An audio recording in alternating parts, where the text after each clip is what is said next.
시청자 여러분 안녕하십니까? 하루의 뉴스를 정리해드리는 YTN 뉴스라이트입니다. 새만금 잼버리 들여다볼수록 엉망진창입니다. 간식 공급은 사무기기 판매업체, 상징물 제작은 속눈썹 시술업소와 황당 계약을 체결했다는 소식 어제 YTN 단독으로 전해드렸죠. 운영이 얼마나 주먹구구식으로 이루어졌는지 오늘 두 번째 단독 리포트도 눈여겨봐 주시죠. 이런 상황에 국민적 의무를 해소해야 할 여가위 소집 과정에서는 난데없는 숨바꼭질이 펼쳐졌습니다. 내년 총선에서 이기는 것이 나에게 주어진 가장 중요한 일이다. 이재명 대표가 10월 사퇴설을 일축했습니다. 지지가 더 강화됐다고도 했는데 이 대표 체제로 내년 총선까지 단일 대우가 유지될지 나이트 포커스에서 전망해 보겠습니다. 금요일 뉴스라이트 오늘의 헤드라인부터 정리해드립니다.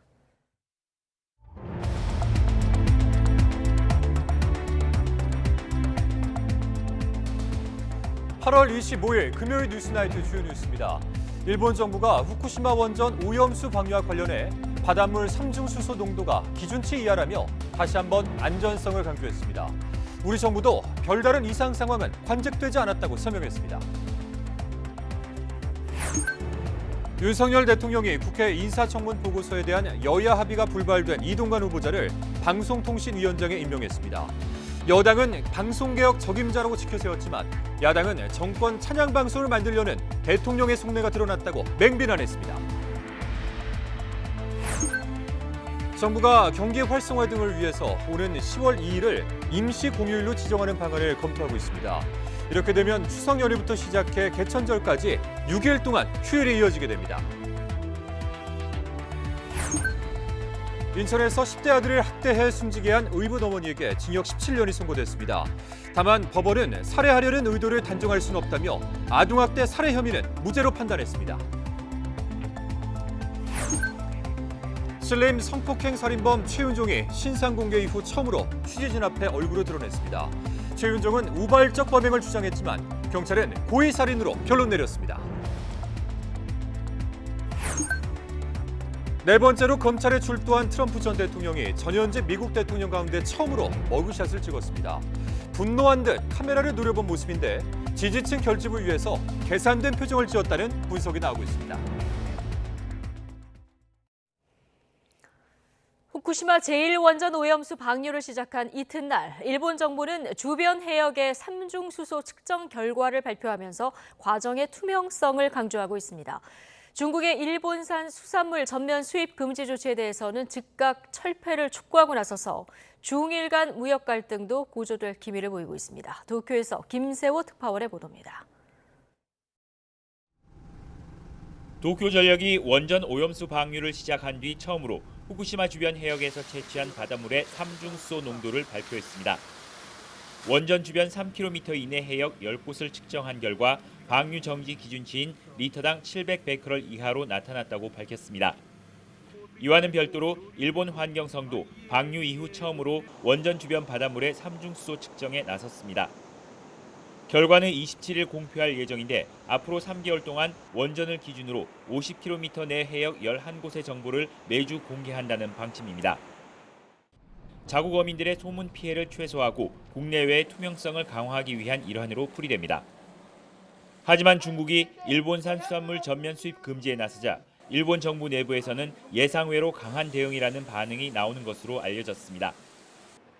기시다 총리를 비롯해 주요 장관들이 일제히 나서 중국의 조치를 비판하며 즉각 철회를 촉구했습니다. 外交ルートで先ほど中国側に対して即時撤廃を求める申し入れを行いました。科学的根拠に基づいて専門家同士がしっかりと議論を行っていくよう 그러면서도 일본 재무상은 어떤 구제 조치를 할지 진지하게 생각해야 한다고 말한 데 이어 일본 정부 대변인은 기금 300억 엔으로 필요한 지원을 할 것이라고 밝히는 등 어민 피해 최소화에 부심하는 모습입니다. 風評影響への備えとして措置している需要対策の300億円基金を通じて販路開拓に向けた必要な支援も行っていきます。 하지만 일본 시민단체들은 방류 후 총리 관저 등에서 시위를 이어가 자국 내 반발 목소리 또한 가라앉지 않고 있습니다. 일본 정부는 투명하고 안전한 방류를 자신하고 있습니다. 하지만 국내외 신뢰를 얻는 과정에서 가시밭길을 벗어나기는 여전히 쉽지 않아 보입니다. 도쿄에서 YTN 김세호입니다.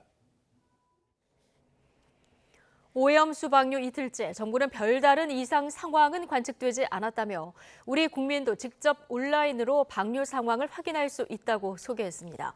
국민의힘은 정부와 함께 우리 수산물 소비 촉진 운동에 나섰지만 더불어민주당은 대규모 장외 집회로 정부 비판 수위를 더 끌어올렸습니다. 나혜인 기자입니다. 후쿠시마 오염수 방류 정보를 담은 도쿄전력 누리집입니다.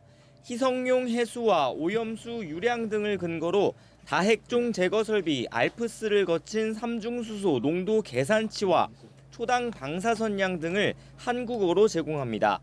국제원자력기구 IAEA도 1시간 단위로 같은 정보를 공개하는데 희석된 오염수의 삼중수소 농도는 1리터에 200베크를 남짓으로 계산됐습니다. 세계보건기구의 식수 기준치인 10,000베크렐과 비교하면 2% 수준이고 초당 방사선량도 IAEA는 예상했던 수준이라고 밝혔습니다. 방류가 시작된 이후 현재까지 방류가 당초 계획대로 안정적으로 진행되고 있으며 특별한 이상 상황은 없는 것으로 파악하고 있습니다. 한국원자력안전기술원도 연동 페이지를 개설했지만 아직 개선이 더 필요한 상황입니다.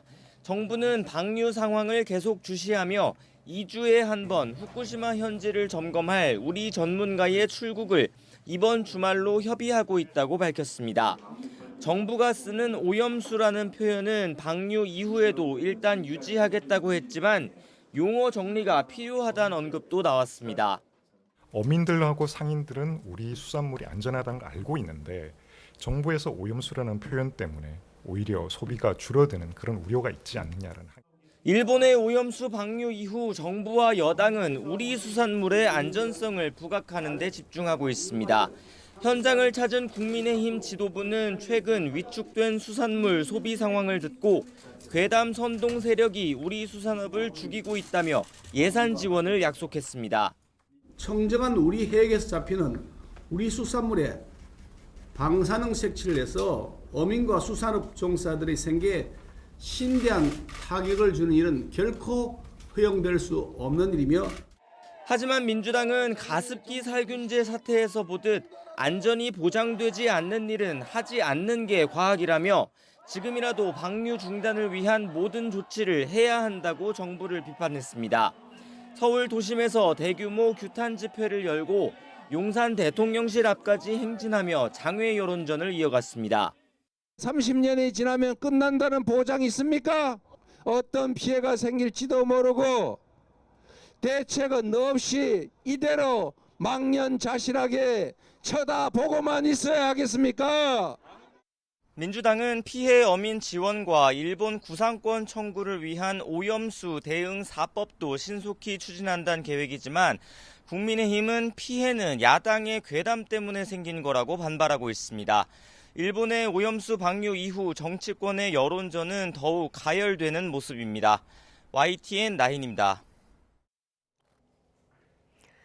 더불어민주당과 정의당 의원들이 모레 일본 현지에서 일본 야당이 여는 후쿠시마 원전 오염수 방류 반대 집회에 참석합니다.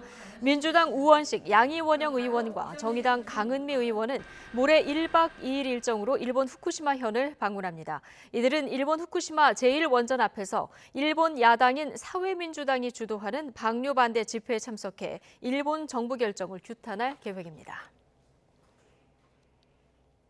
국회 문화체육관광위원회에선 일본 오염수 방류에도 국민 건강과 수산물 안전에 문제가 없다는 내용의 정부 제작 유튜브 홍보 영상을 두고 여야가 공방을 벌였습니다.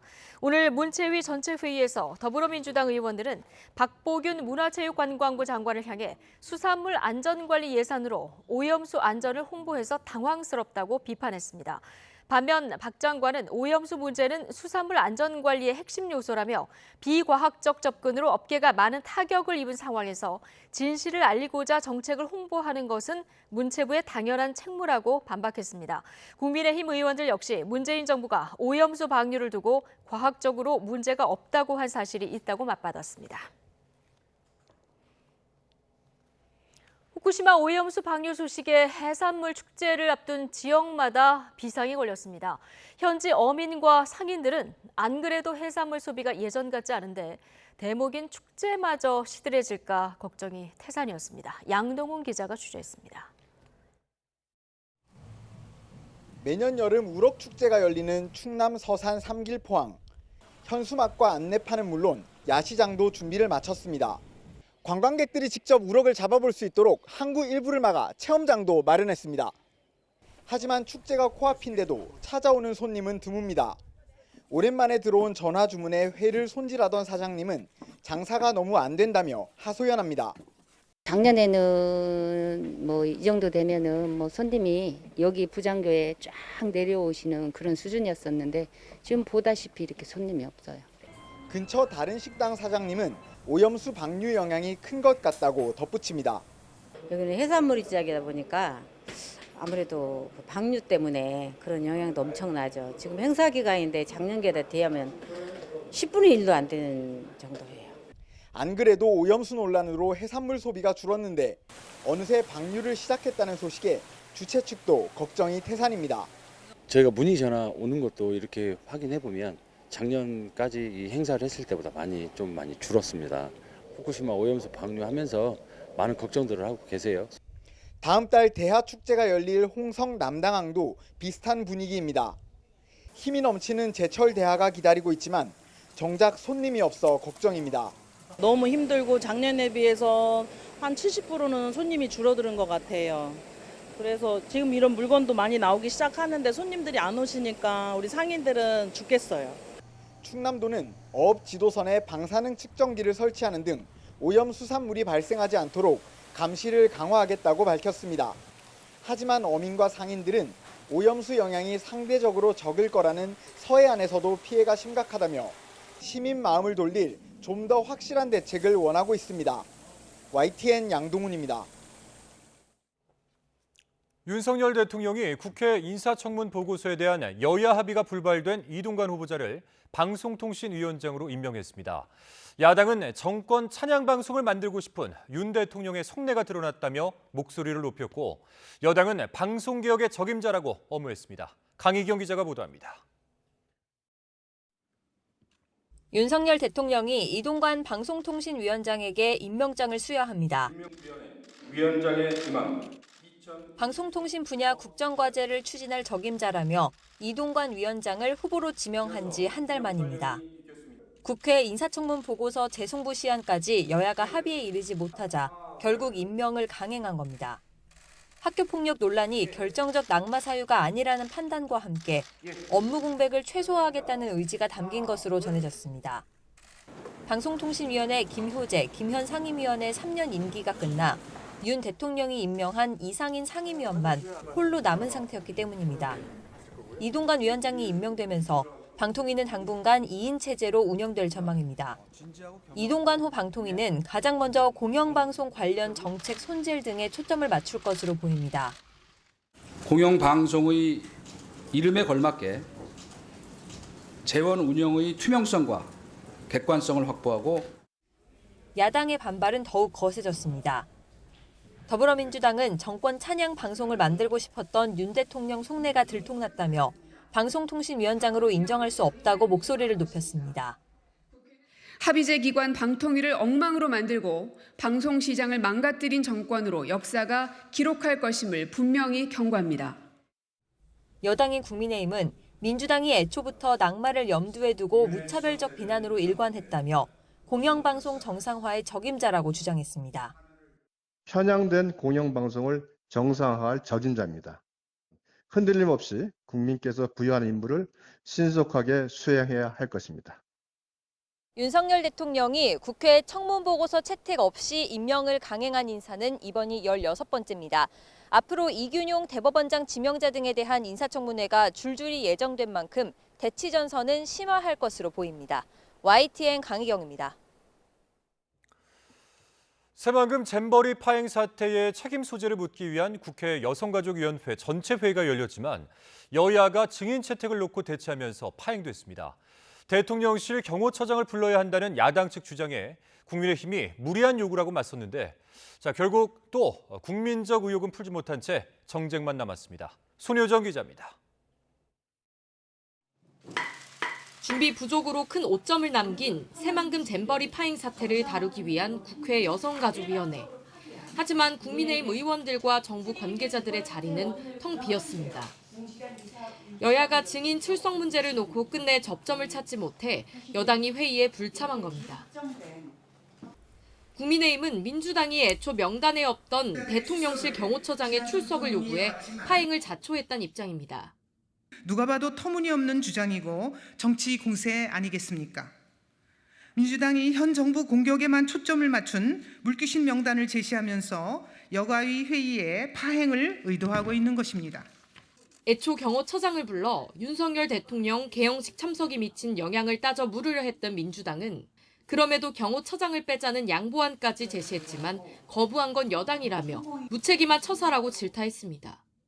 몇 주 전부터 합의됐고 공지된 이 약속을 일방적으로 파기한 국민의힘의 무책임한 태도와 이면에 담긴 정치적 셈법에 국민들은 상당히 실망하셨을 것입니다. 주무부처인 여성가족부 김현숙 장관마저 여야 합의 불발을 이유로 회의장에 나타나지 않자 급기야 야당 위원들이 직접 김 장관을 찾으러 다니는 소동까지 벌어졌습니다. 장관 어디 계시냐고요? 아니 여기까지 왔으면 우리가 만나야지.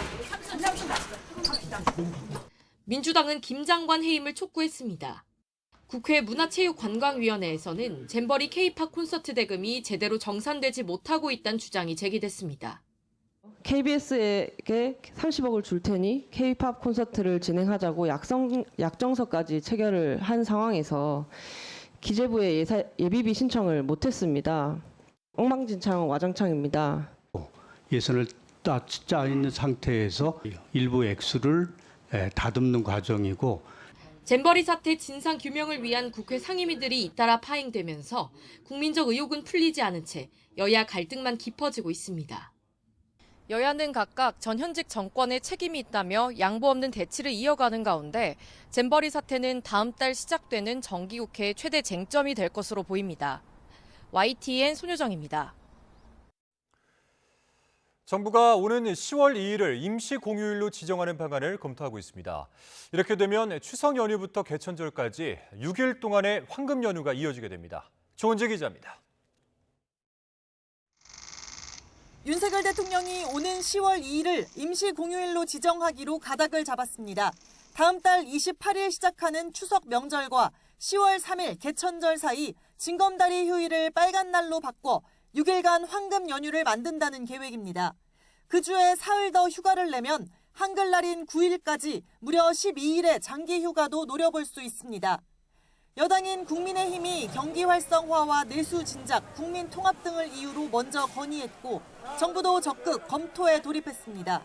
10월 2일에 자발적으로 쉬는 기업이 많고 학교도 재량 휴무를 권장하는 등 사실상의 연휴로 인식되는 상황에서 임시 공휴일로 공식 지정해 그 효과를 극대화하겠다는 취지입니다. 만약 계획대로 진행된다면 윤 대통령 취임 이후 첫 번째 임시 공휴일이 됩니다. 임시 공휴일은 대통령령에 따라 정부가 수시로 지정할 수 있어 공휴일이 휴일과 겹칠 때 생기는 대체 공휴일과는 다른 개념입니다. 국무회의에 심의 의결 절차가 필요한데 현재로선 다음 달 12일 윤 대통령 주재 국무회의에서 통과될 가능성이 커 보입니다. 전임 문재인 정부는 집권 첫 해인 2017년 역시 10월 2일을 임시 공휴일로 지정해 모두 열흘 동안 이어지는 연휴로 내수 진작을 꾀한 적이 있습니다. 대통령실은 외교안보의 새로운 패러다임은 본궤도에 올려놨고 이제 국정 중심은 경제라고 강조했는데 올가을 황금 연휴를 통해 경기 활성화 효과도 기대하는 분위기입니다. YTN 조은지입니다.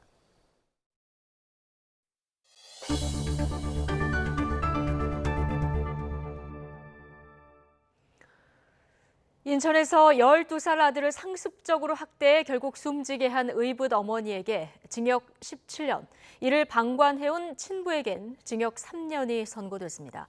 재판부는 검찰이 기소한 아동학대 살인 혐의까지는 인정할 수 없다고 판단했는데 방청석에 있던 친모는 눈물을 흘렸습니다. 유서연 기자입니다.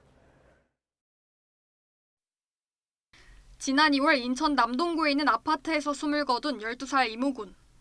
온몸에 멍이 가득한 채 숨진 이군의 몸무게는 30kg이 채 안 돼 또래 평균보다 15kg이 덜 나갔습니다. 알고 보니 이군은 의붓어머니인 42살 A씨에게 1년에 걸쳐 학대받았던 것으로 드러났습니다. 사망 당일에도 계모의 발을 붙잡으며 사과하다 뒤로 밀쳐지면서 머리를 바닥에 부딪혀 결국 목숨을 잃었습니다. 아이에게 혹시 미안한 마음 없으십니까? 처음에 경찰에서 왜 자해했다는 진술을 하셨나요?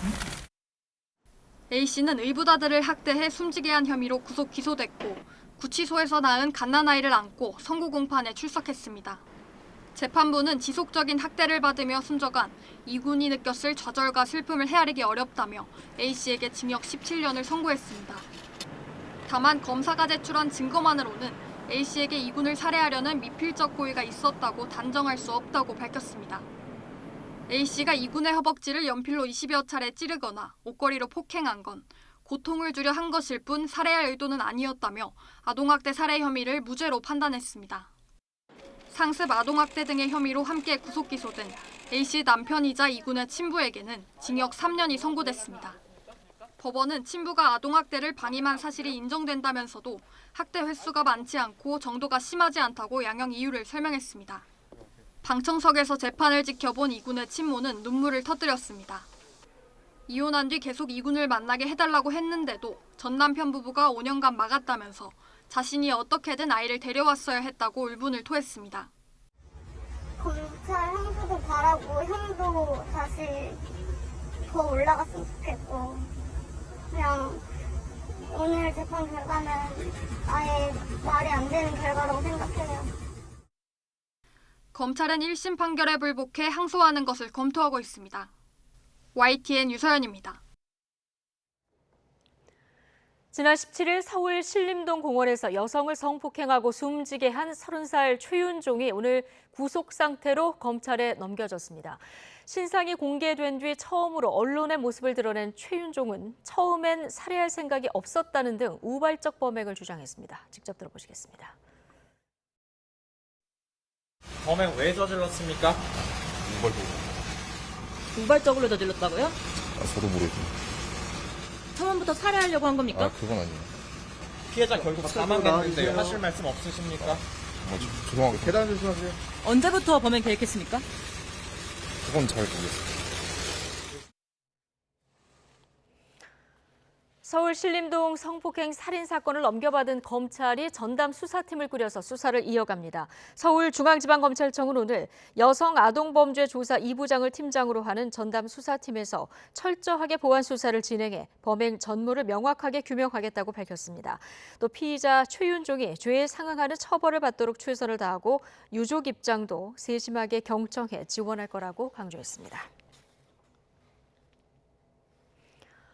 경기 화성시에 있는 자원순환시설에서 불이 났습니다. 소방당국이 한때 대응 2단계를 발령할 정도로 화재 규모가 컸는데 현장에 있던 남성 한 명이 숨진 채 발견됐습니다. 윤태인 기자의 보도입니다. 시뻘건 불꽃이 일면서 시커먼 연기가 쉼없이 솟아오릅니다. 하늘도 온통 검게 변해 앞이 보이지 않을 정도입니다. 오전 11시 10분쯤 경기 화성시 향남읍에 있는 자원순환시설에서 큰 불이 났습니다. 소방당국은 불이 난 지 20여 분 만에 관할 소방서는 물론 인근 소방서 인력과 장비까지 동원하는 대응 2단계를 발령해 총력 대응에 나섰습니다. 처음에는 이게 옆에서 뭐가 터지는 소리가 났거든요. 터지면서 처음에는 그 상황 이제 뒤에 보면 이제 점점 불이 나기 시작했. 불이 난 현장입니다. 건물은 모두 흉물스럽게 변했고 소방관들은 연신 물을 뿌리고 있는 모습입니다. 불길은 건물 7개를 집어삼키고 4시간여 만에 가까스로 잡혔습니다. 하지만 불이 난 시설 안 탱크 수리 장소 근처에서 외주업체 직원 1명이 숨진 채 발견됐습니다. 화재 현장엔 다른 직원 10명도 있었는데 무사히 대피한 것으로 알려졌습니다. 갑작스럽게 화재가 발생하면서 기름 화재이다 보니까 엄청난 연소 확산이 있었습니다. 실종자를 계속 찾고 있는 상황에서 화재가 어느 정도 진압이 되면서 소방대원들이 가까이 접근해서 인명검색을 하는 과정에 발견이 되었습니다. 불이 난 직후 연기가 일파만파 확산하자 혹시 모를 안전사고에 대비해 인근 서해안 고속도로 일부 구간이 1시간 동안 통제되기도 했습니다. 소방당국은 폐유를 저장하는 탱크에서 불이 시작된 것으로 추정하고 정확한 화재 원인과 피해 규모를 조사할 방침입니다. YTN 윤태인입니다. 비가 그치면서 주말과 휴일에는 다시 30도를 웃도는 무더위가 찾아올 것으로 보입니다. 다음 주 초반에는 사흘 동안 비가 이어지겠고 이후에는 가을 태풍이 북상할 가능성도 있어서 경계가 필요합니다. 김민경 기자의 보도입니다. 비가 그치자 다시 강한 햇살이 대지를 달굽니다. 남부와 내륙 곳곳에 폭염주의보가 내려졌고 낮 기온도 30도 안팎까지 치솟았습니다. 주말과 휴일에는 늦더위가 기승을 부릴 전망입니다. 주말 동안 우리나라는 가끔 구름 많은 가운데 낮 동안에 기온이 오르면서 무더위가 나타나는 곳이 많겠습니다. 해안 지역에는 잠시 사라졌던 열대야가 재현되는 곳도 있을 걸로 보입니다. 하지만 다음 주 초반에는 다시 2차 장마가 나타납니다. 남동쪽 뜨겁고 습한 공기와 북서쪽 차고 건조한 공기 사이에서 정체전선이 형성될 걸로 보입니다. 수요일 오전까지 사흘 동안 비가 이어지겠고 중북부에는 극한호우가 내릴 가능성도 있어 주의가 필요합니다. 주변 기압계 변화에 따라 정체전선의 위치가 결정되는데 지금은 북한 접경 지역이지만 수도권과 강원도도 안심할 수 없습니다. 2차 장마 이후에는 태풍이 변수로 등장했습니다. 먼 남해에 9호 태풍 사올라와 10호 태풍 담레이가 동시에 발생했기 때문입니다. 두 태풍 모두 우리나라에 직접적인 영향을 줄 확률은 낮지만 이후 발생할 11호 태풍이 한반도 근처까지 북상할 가능성이 있기 때문입니다. 기상청은 태풍의 발생과 진로에 따라 이달 말부터 9월 상순까지의 날씨가 크게 변화할 수 있다며 경계를 당부했습니다. YTN 김민경입니다. 서울 송파구에 있는 예식장 뷔페 식당에서 식사한 하객들이 집단 식중독 의심 증세를 보여 보건당국이 역학조사에 나섰습니다.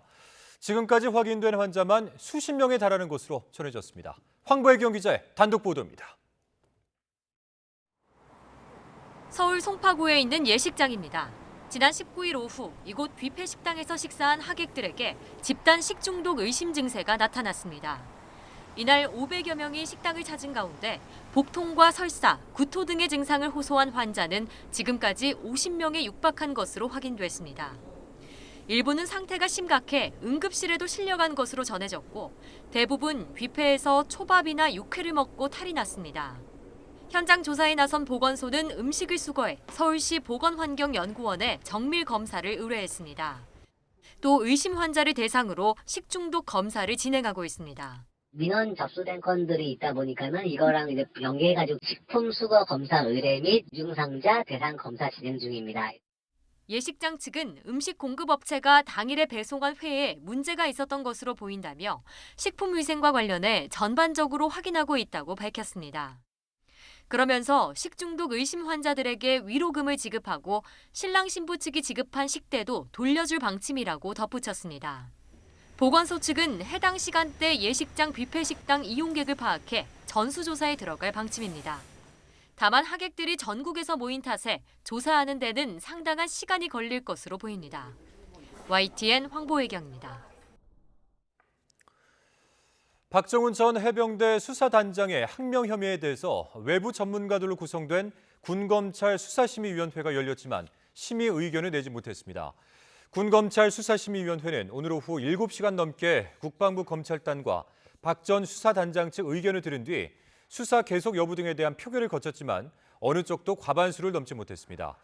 박 전 단장 측 김경호 변호사 등에 따르면 표결에 참여했던 10명 가운데 5명이 수사 중단 의견을 냈고 4명이 수사 계속 의견, 1명이 기권했습니다. 수사를 중단해야 한다는 의견이 더 많았지만 군검찰 수사심의위원회 운영 지침상 의견이 일치되지 않은 경우 출석위원 과반수의 찬성으로 의결하도록 하고 있어 어떤 의견도 내지 못한 것으로 풀이됩니다. 국방부 검찰단은 박 전 수사단장에 대한 수사를 계속 진행할 방침으로 알려졌습니다.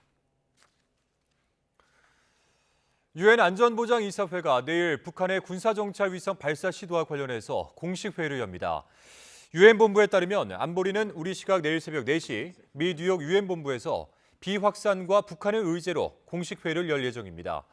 이번 회의는 미국과 영국, 프랑스, 일본 등 안보리 이사국 7개 국과 함께 한국도 이해 당사국 자격으로 회의에 참석합니다. 북한 측 대사도 이번 회의에 참석해서 군사위성 발사 시도의 정당성을 주장할 것으로 보입니다.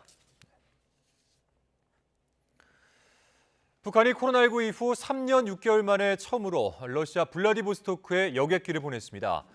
리아노보스티 통신 등에 따르면 평양을 출발한 북한 고려항공 소속 여객기는 오늘 오전 11시 14분쯤 러시아 연해주 블라디보스토크 국제공항에 도착했습니다. 고려항공의 평양과 블라디보스토크 노선은 코로나19 이전 북한과 러시아를 연결하는 유일한 항공편으로 주 2회 운항했으나 북한이 방역을 이유로 2020년 2월 이후에 운항을 중단했습니다. 지난 미국 대선에서 조지아주의 투표 결과를 뒤집으려 압력을 행사한 혐의로 기소된 도널드 트럼프 전 대통령이 4번째로 검찰에 출두했습니다. 특히 이 과정에서 이른바 머그샷도 공개됐는데 전현직 미국 대통령 가운데 이 머그샷 촬영은 처음으로 철저히 계산된 표정이라는 말도 나오고 있습니다. 최영주 기자입니다. 눈썹을 잔뜩 찌푸린 채 한껏 치켜뜬 두 눈에 굳게 담은 입. 분노가 서린 듯한 눈빛으로 카메라를 노려봅니다. 미 조지아주 풀턴 카운티 보안관실이 공개한 트럼프 전 대통령의 머그샷입니다. 머그샷은 범인을 식별하기 위해 구금 과정에서 촬영하는 사진인데 전현직을 막론하고 미국 대통령이 찍은 건 이번이 처음입니다. This is a historic moment in American history. It's the first time that a booking photo has been released of a former president, and Donald Trump is the first former president to be criminally charged. 트럼프 전 대통령은 지난 2020년 조지아주 대선 투표 결과 뒤집기를 시도한 혐의로 4번째 형사 기소돼 검찰에 자진 출두했습니다. 체포 절차에 따른 신체 검사에서 다른 범죄자들처럼 수감자 번호가 부여됐고 키와 몸무게, 머리카락 색깔도 기록됐습니다. 이후 구치소에 수감됐다가 보석금 20만 달러, 우리 돈 2억 6,600여만 원을 내고 20여 분 만에 풀려났습니다. 과거 3번의 기소 때는 전직 대통령에 대한 예우를 인정받아 수감 절차와 머그샷 촬영은 피했지만 이번만큼은 예외가 인정되지 않았습니다. 이 같은 수모를 겪고 구치소를 나온 트럼프 전 대통령은 강하게 반발했습니다. has taken place here is a travesty of justice. We did nothing wrong. I did nothing wrong. And everybody knows it. I've never had such support. 이런 가운데 전날 열린 미 공화당 첫 경선 토론회에선 트럼프 전 대통령이 불참하면서 인도계 기업인 비백 라마스와미가 다크호스로서 존재감을 드러냈습니다. 하지만 지지자들 사이 트럼프 전 대통령의 영향력은 여전히 막강한 가운데 철저히 계산된 듯한 표정의 머그샷까지 공개되면서 오히려 공화당 세력의 결집으로 이어질 수 있다는 전망도 나옵니다. YTN 최영주입니다.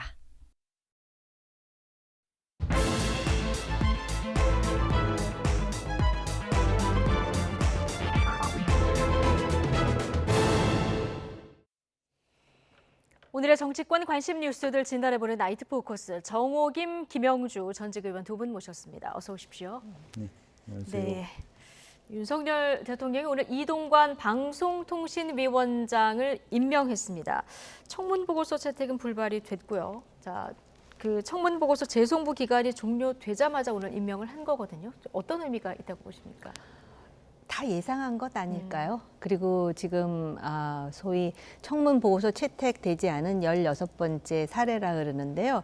그거는 지금 정부를 야권에서 비판하기가 쉽지 않을 것 같습니다. 왜냐하면 지난 정부에서 30몇 건에 해당하는 보고서 채택 없이 장관급 인사를 임명한 사례가 있기 때문에, 그리고 지금 여러 가지 쟁점이 많은데 방통위원장을 이렇게 신속하게 임명했다라는 것은 소위 윤석열 버전의 공영방송 개혁에 대한 의지가 확고하고 또 실천할 준비가 돼 있다라는 거를 보여주고 있는 건 아닌가 그렇게 생각이 들었습니다. 네.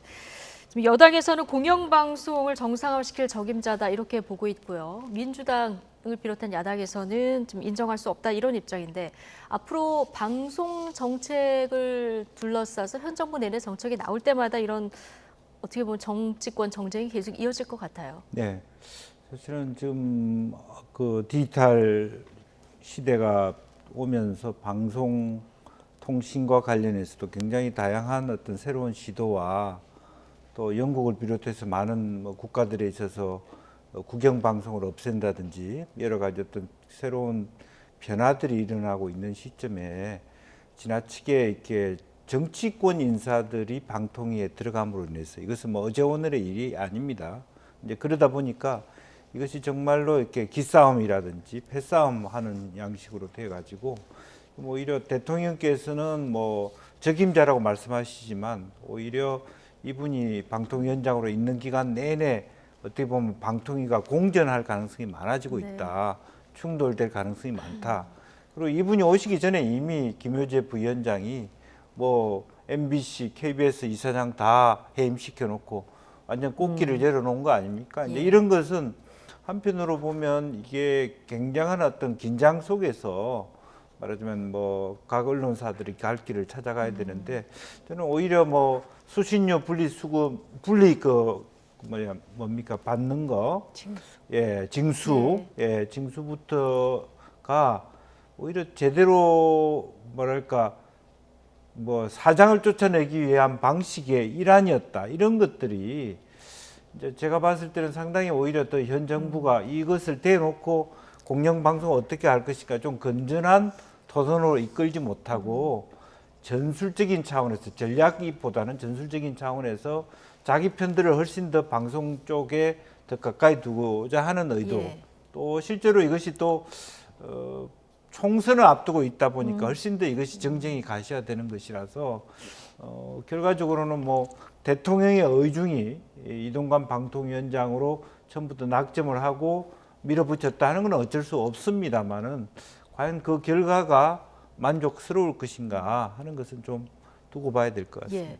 조금 다소 민감한 문제들이 이미 처리가 된 상태에서 임기를 시작했다 이런 얘기를 해주셨는데 그러면 이동관 위원장 임기 초반에 어떤 문제들을 가장 주력해서 할까요? 지금 천명하기로는 공영방송 정상화, 미디어의 공정성, 공공성, 확립 이렇게 돼 있는데 그 정상화, 공정성에 대해서 지금 정파적 이해에 따라서 해석이 다르고 정의가 다르다라는 게 아마 우리 사회가 특히 미디어 환경이 처한 문제가 아닌가 이런 생각도 들고요.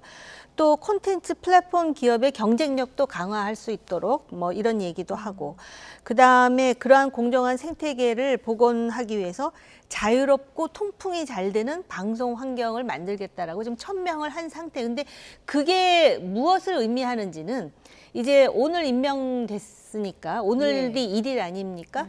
향후에 이제 어떤 정책을 펴나가느냐를 보면서 판단할 수밖에 없는 것인데 제가 볼 때 이 그들이 말하는 개혁에 대해서 좌고우면할 것 같지는 않습니다.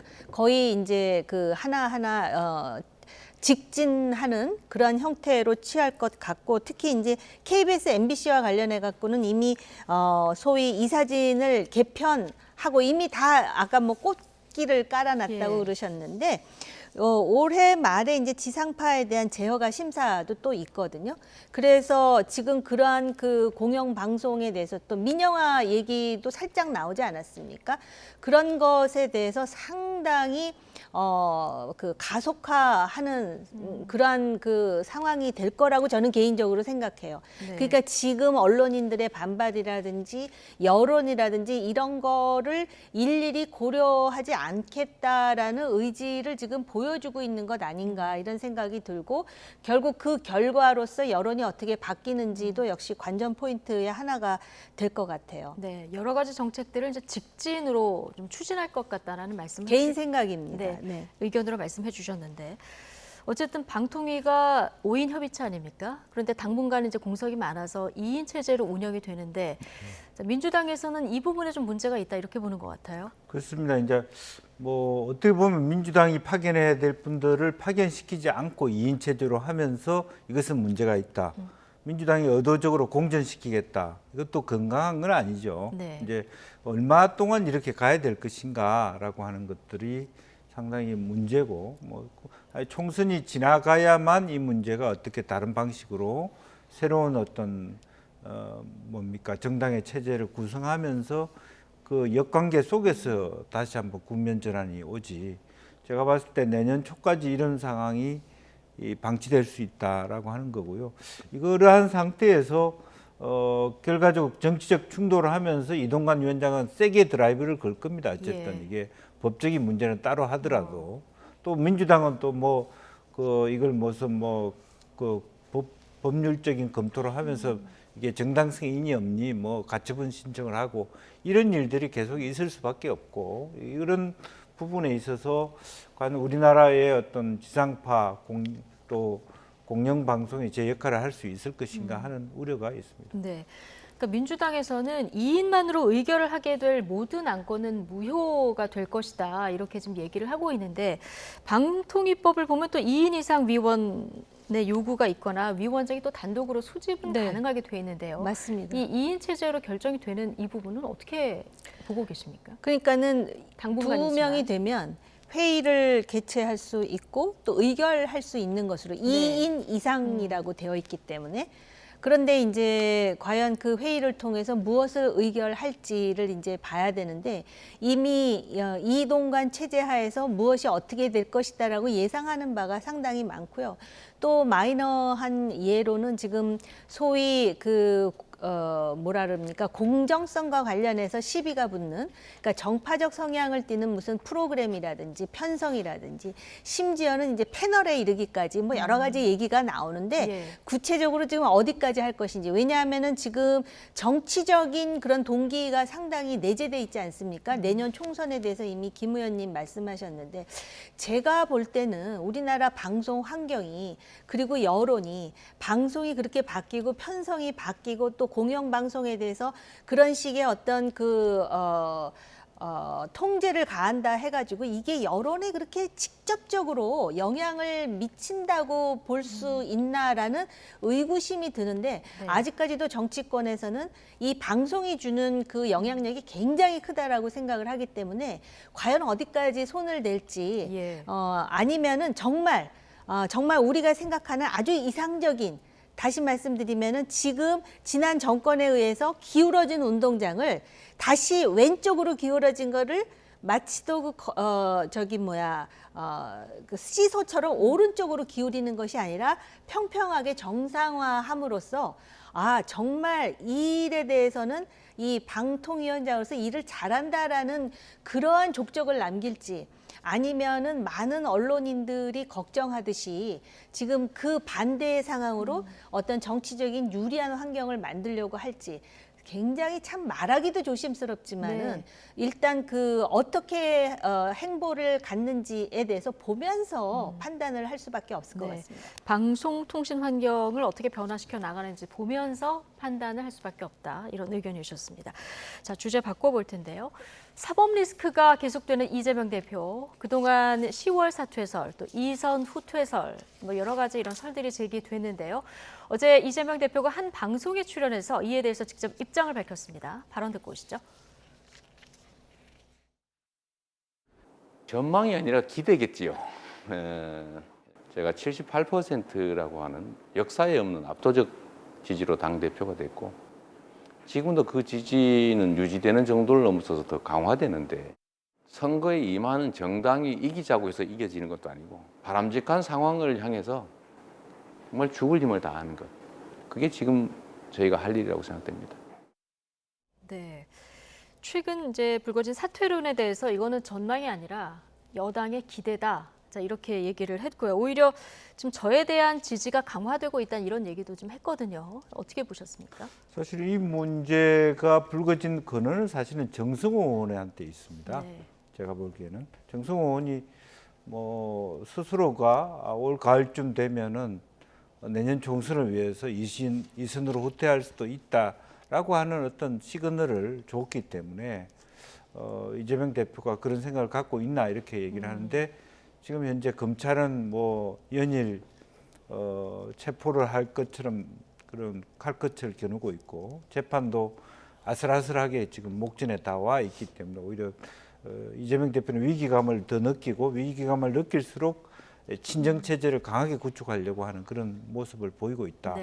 저 발언도 어떻게 보면 한편의 불안감의 반증일 수도 있고 또 실제적으로 보면 친명 체제 자체가 이재명 대표의 의지를 떠나서 무너지면, 이재명 대표가 무너지면 소위 친명 지도부가 다 위기감을 갖는다라고 하는 그런 게 때문에 오히려 더 강한 스크림을 짜는 거 아닌가 그렇게 보여집니다. 그러나 이재명 대표가 얘기한 것처럼 만약 저렇게 된다면 소위 말하는 뭐 옥중공천 뭐 이런 것까지 연장해서 생각해 볼 수 있는데 민주당에서 그러한 모습으로까지 이재명 대표에게 권한을 줄지 또 비명계가 혹은 또 뭐 우리 일반 당원들이 그냥 그것을 그런 식으로 용납할 수 있을지 두고 봐야 될 문제라고. 예. 뭐 아직 영장 청구도 안 된 상태이기 때문에 만에 하나 영장이 청구가 돼서 이런 사태가 벌어진다면 옥중공천 얘기까지 나온다. 이제 가정에서 말씀을 해주셨고요. 친정 체제를 강하게 구축해서 총선을 치르겠다. 자, 이렇게 해석을 하셨는데, 자. 이렇게 이재명 대표 바람대로 총선까지 이재명 대표 체제로 총선까지 이렇게 갈 거라고 전망하십니까? 그거는 이재명 대표 본인도 모르고 저도 그거에 대해서 예단하기는 힘들지만 한 가지 분명한 거는 끝까지 사수하겠다는 결의가 대단하구나. 네. 그리고 또 돌이켜 생각해 보니까 그것 때문에 국회의원 선거에도 나왔고 당원 당규도 바꿨고 또 검수완박에 지금 그런 일련의 방탄 시스템을 구축한 상태 아닙니까? 네. 어제 이재명 대표 인터뷰에서 네. 이재명 대표의 생각은 확실히 읽을 수 있었다. 이런 그렇습니다. 그리고 자기가 78%라고 하는 역사적 지지 이야기를 하는데 이거는 아마 당원들에 의한 그 투표를 얘기하는 것 같은데요. 결국 총선에서 많은 당원들을 국회에 입성시키려면은 오히려 국민적 지지가 높아야 되는데 지금 국민의 여론을 보면 여론조사상 추이를 보면은 민주당이 특별히 지금 많이 올라갔다라고 할 수 있는 상황이 아니고 오히려 반사 이익을 못 받는 것이 이재명 대표의 사법 리스크 때문이 아닌가라는 의구심이 있음에도 불구하고 이렇게 얘기할 뿐만 아니라 그렇게 자기가 할 수도 있다라고 말하는 게 여당의 기대라고 했잖아요. 여당은 오히려 이재명 대표가 그 자리에 있기를 원할지도 모르겠습니다. 왜냐하면은 저렇게 있어야 소위 반사 이익도 못 있고 민주당의 지지도가 갑자기 올라가는 일에 대해서는 안심할 수 있는 거 아닙니까? 오히려 야당 내에서 총선에서 이기고 싶은 사람들이 이 체제에 대해서 워낙 친명 체제가 강력하게 구축돼 있으니까 말은 못하지만 오히려 우려하는 게 아닐까를 좀 한번 스스로 돌이켜봐야 되는 게 아닌가. 왜냐하면 처음에 체포 동의안이 국회에서 상정됐을 때 상상치도 못한 기권표라든지 찬성표가 나와갖고 가까스로 체포 동의안이 부결돼서 본인도 굉장히 놀랐을 텐데 그런 상황에 대해서는 본인이 어떤 생각인지에 대해서 한번 좀 곱씹어봐야 되는 게 아닌가 이런 생각이 들고요. 아무튼 중요한 거는 그대로 있겠다. 물론 이제 본인이 이렇게 그대로 사수하겠다고 하는 거는 지금 아마 여당의 그 수도권에서의 지지라든지 여러 가지 변수들을 생각하면서 하는 얘기일 것 같고요. 또 이 상태로도 나는 이길 수 있다라고 조심스럽지만 낙관하고 있나 이런 생각이 들었습니다. 거기에는 이제 여당의 여러 가지 변수까지 좀 포함해서 생각하고 있다 이렇게 보시죠. 싸워볼 만하다고 생각하는 거죠. 왜냐하면 지금 뭐 여러 가지 악재들이 계속 나오고 있지 않습니까? 그런데다가 지금 수도권 여론을 보면은 여당 내에서도 위기론이 나오는 상황이니까 그렇게 보면은 지금 여당도 뭐 지금 어차피 총선이라는 것은 중간 선거 내지는 그 중간 평가가 될 텐데 그렇게 보면은 그렇게 자기가 불리하지 않다고 생각을 하는 것 같아요. 네.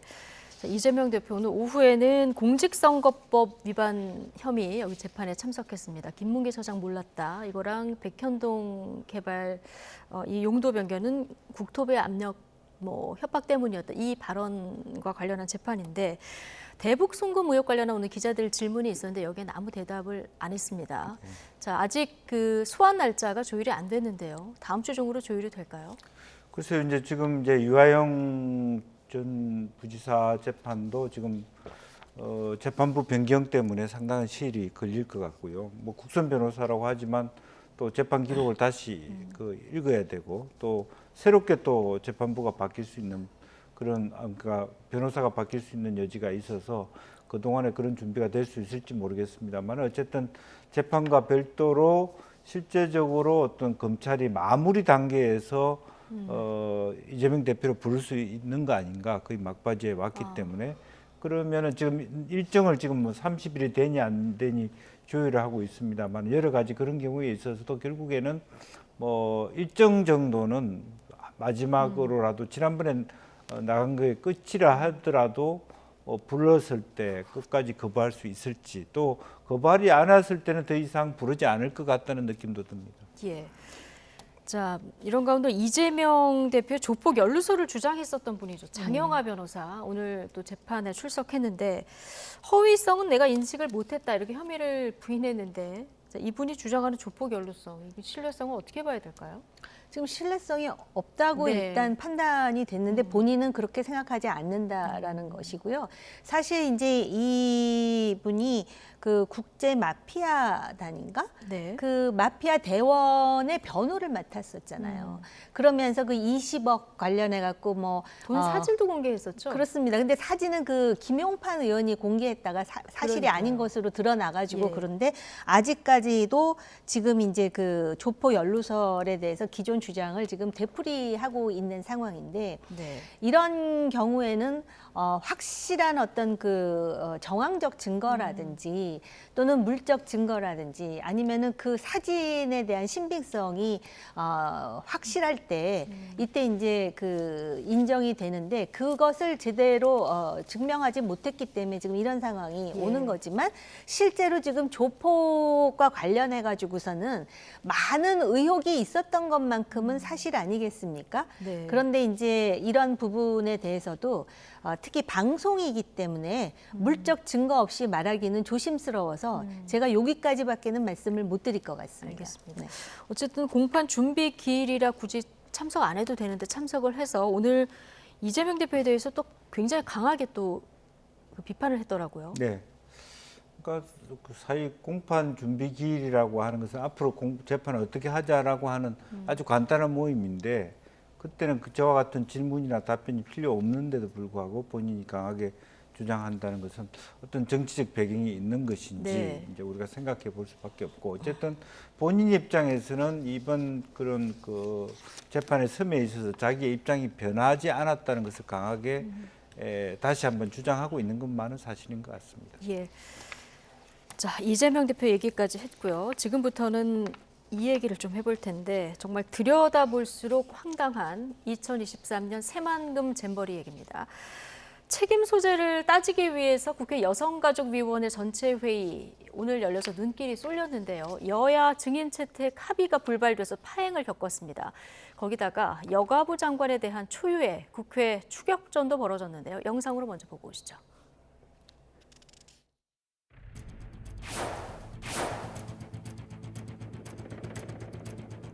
장관이 출석을 안 했으면 몰라도 국회에 와서 상임위원회에 출석하지 않는다는 게 말이 되는 겁니까?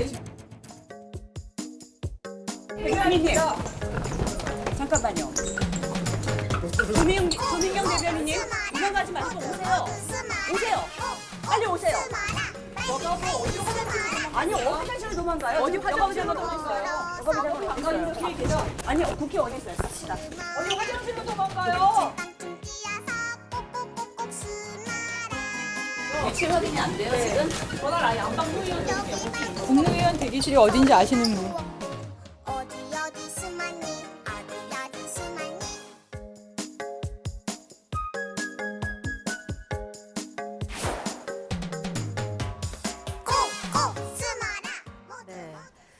자, 여가부 장관이 어디서 대기하는지는 몰라서 계속 물어보고 있고, 자, 여성가족부 대변인은 화장실로 숨고, 그래서 찾으러 다니는 이 의원들 모습까지 보셨는데 어떻게 보셨습니까?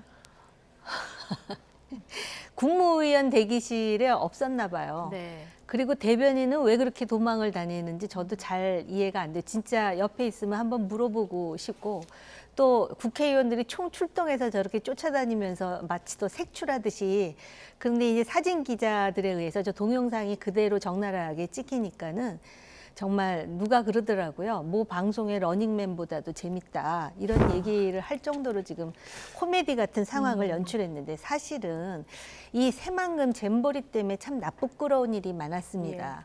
그나마도 마지막에 소위 우리나라의 그 K-팝 아이돌들에 의해서 공연을 함으로써 그 참가한 사람들의 어떤 불만을 좀 완화시키고 우리 나라에 대한 이미지를 좀 개선하면서 좋은 이미지로 이제 보냈다라고는 하지만 사실 그 개최와 관련해 가지고 우리가 따져봐야 될 일이 한두 가지가 아닙니다.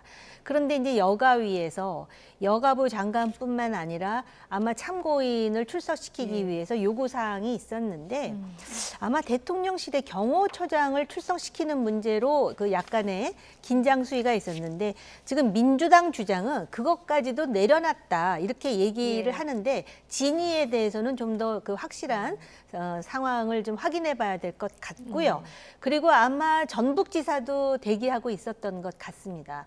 그런데 사실은 잼버리뿐만이 아니라 여가부 장관으로서는 최근에 그 여성과 관련한 그 심각한 범죄 문제라든지 이런 부분과 관련해 갖고선 행정 실무 수반으로서 답변해야 될 일이 많은데 단지 참고인 출석과 관련해서 여야 합의가 이루어지지 않았다. 그리고 여당 의원들이 출석하지 않았다는 이유로 저렇게 꼭꼭 숨어가지고 저런 총국을 만들다 보면 저런 것들도 다 대통령의 국정 운영에 부담을 주는 일입니다. 그렇지 않아도 여가부를 없애겠다라는 것부터 시작을 해가지고선 여가부 장관이 그 잼버리와 관련해 가지고선 과연 그 맡은 바 책임을 성실히 수행했다고 볼 수 있는지에 대한 여러 가지 논란이 높아지고 있는 상황에서 저런 정말 웃지 못할 그런 상황까지 만들었다는 점에 대해서 참 유감스럽다라고 생각이 드네요. 김관혁 전북지사는 좀 열어달라 이렇게 얘기하는 모습도 볼 수 있었는데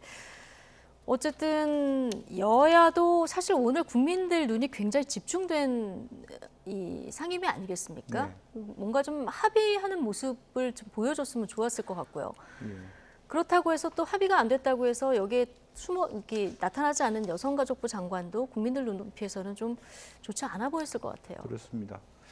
실제로 보면은 또 김관영 전북지사도 좀 불러내고 또 서로 간에 우리 편은 숨기고 남의 편은 쫓아가서 잡아오고 이런 부분들이 낯뜨겁다. 어차피 이게 잼버리도 이제 조직위가 있고 집행위원장이 있고 집행위원장이 전북도가 한 거고 실제적으로 전체 예산은 또 조직위가 했고 여가부의 책임이 제일 큰 건 사실입니다. 또 공동으로 뭐 행안부도 있고 문광부도 있고 여러 가지 같이 책임을 져야 될 부분인데 전반적으로 저는 제일 가슴 아픈 게 잼버리 행사 자체도 그렇습니다만은 청소년 그 정책이라든지 또 잼버리가 갖고 있는 정신 이런 건 한 번도 누구도 얘기해 본 적이 없어요. 평화의 세계의 평화 우애를 통해서 1920년대 영국에서 만든 잼버리 정신이 어떻게 보면 지금 현재 지구촌에 전쟁이 일어나고 있지 않습니까? 그랬을 때 이것이 우리나라에 만들어짐으로써 지구촌 축제가 되고 우애가 되고 또 그러한 계기를 가지고 우리나라도 더 성장하고 발전하는 그런 계기가 됐을 텐데 그 여가부를 방치하다 보니까 여가부 장관도 이 문제를 방치해왔고 실제로 올해 예산도 보니까 제가 여가부 중에 청소년 관련된 예산은 적은 데다가 또 이권 카르텔 해가지고 또 줄이고 있어요. 그런 저는 보수 정권 중에서도 이렇게 청소년 정책을 내몰라라 한 데를 보지를 못했습니다. 저는 오히려 청소년 정책은 박정희 정부 때 제일 좋았고요. 그 뒤에 사실 노태우 정부나 군사정부 때 오히려 더 청소년 정책이 강화되고 좋았던 것 같습니다. 심지어는 그래서 윤석열 정부에서도 지금 현재로 보면 K-팝이든 이런 거 다 청소년 정책과 연관돼 가지고 좋은 일을 할 수 있는데 지금 이 잼버리 대회를 이렇게 해놓고 니탓 내탓 해버리고 여가부들 어떻게 할 것인지도 아직까지 결정이 안 나 있고 또 비신시켜버리고 합의 안 하고 이 결과적으로는 행사도 그렇게 됐고 결국 국민들과 시민들의 도움으로만 가까스로 말하자면 치르기는 했으나 마무리까지도 되지 않는다는 것은 굉장히 큰 아픔이다 그렇게 보여집니다.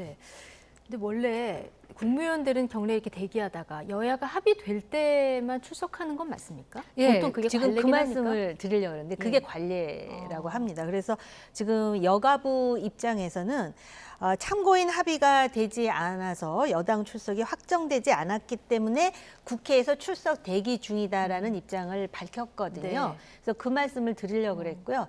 단지 그러면은 대변인이 굳이 그렇게 화장실까지 마치 또 그 숨어 들어 들어간 것처럼 또 여당 의원들이 막 그 매도하다시피 지금 쫓아가가지고 무슨 야당 의원들이요? 예, 야당 의원들이죠.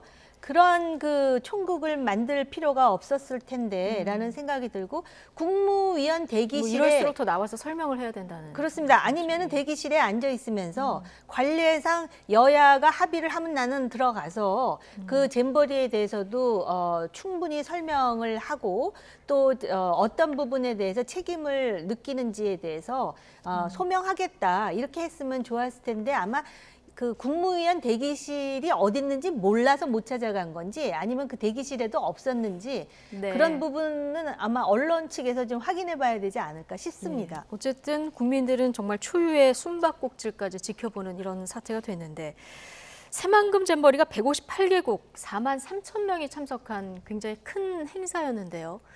저희 YTN이 운영이 얼마나 주먹구구식으로 이루어졌나 이걸 하나씩 지금 들여다보면서 단독으로 보도를 해드리고 있는데 일단 납품 계약이 어디랑 체결됐나 이걸 살펴봤더니요. 굉장히 황당하게 계약이 이루어졌더라고요. 이미 어제 보도가 나갔었는데 간식 공급 계약을 사무기기 판매업체랑 했고요. 상징물을 제작하는 업체를 어디랑 계약했냐.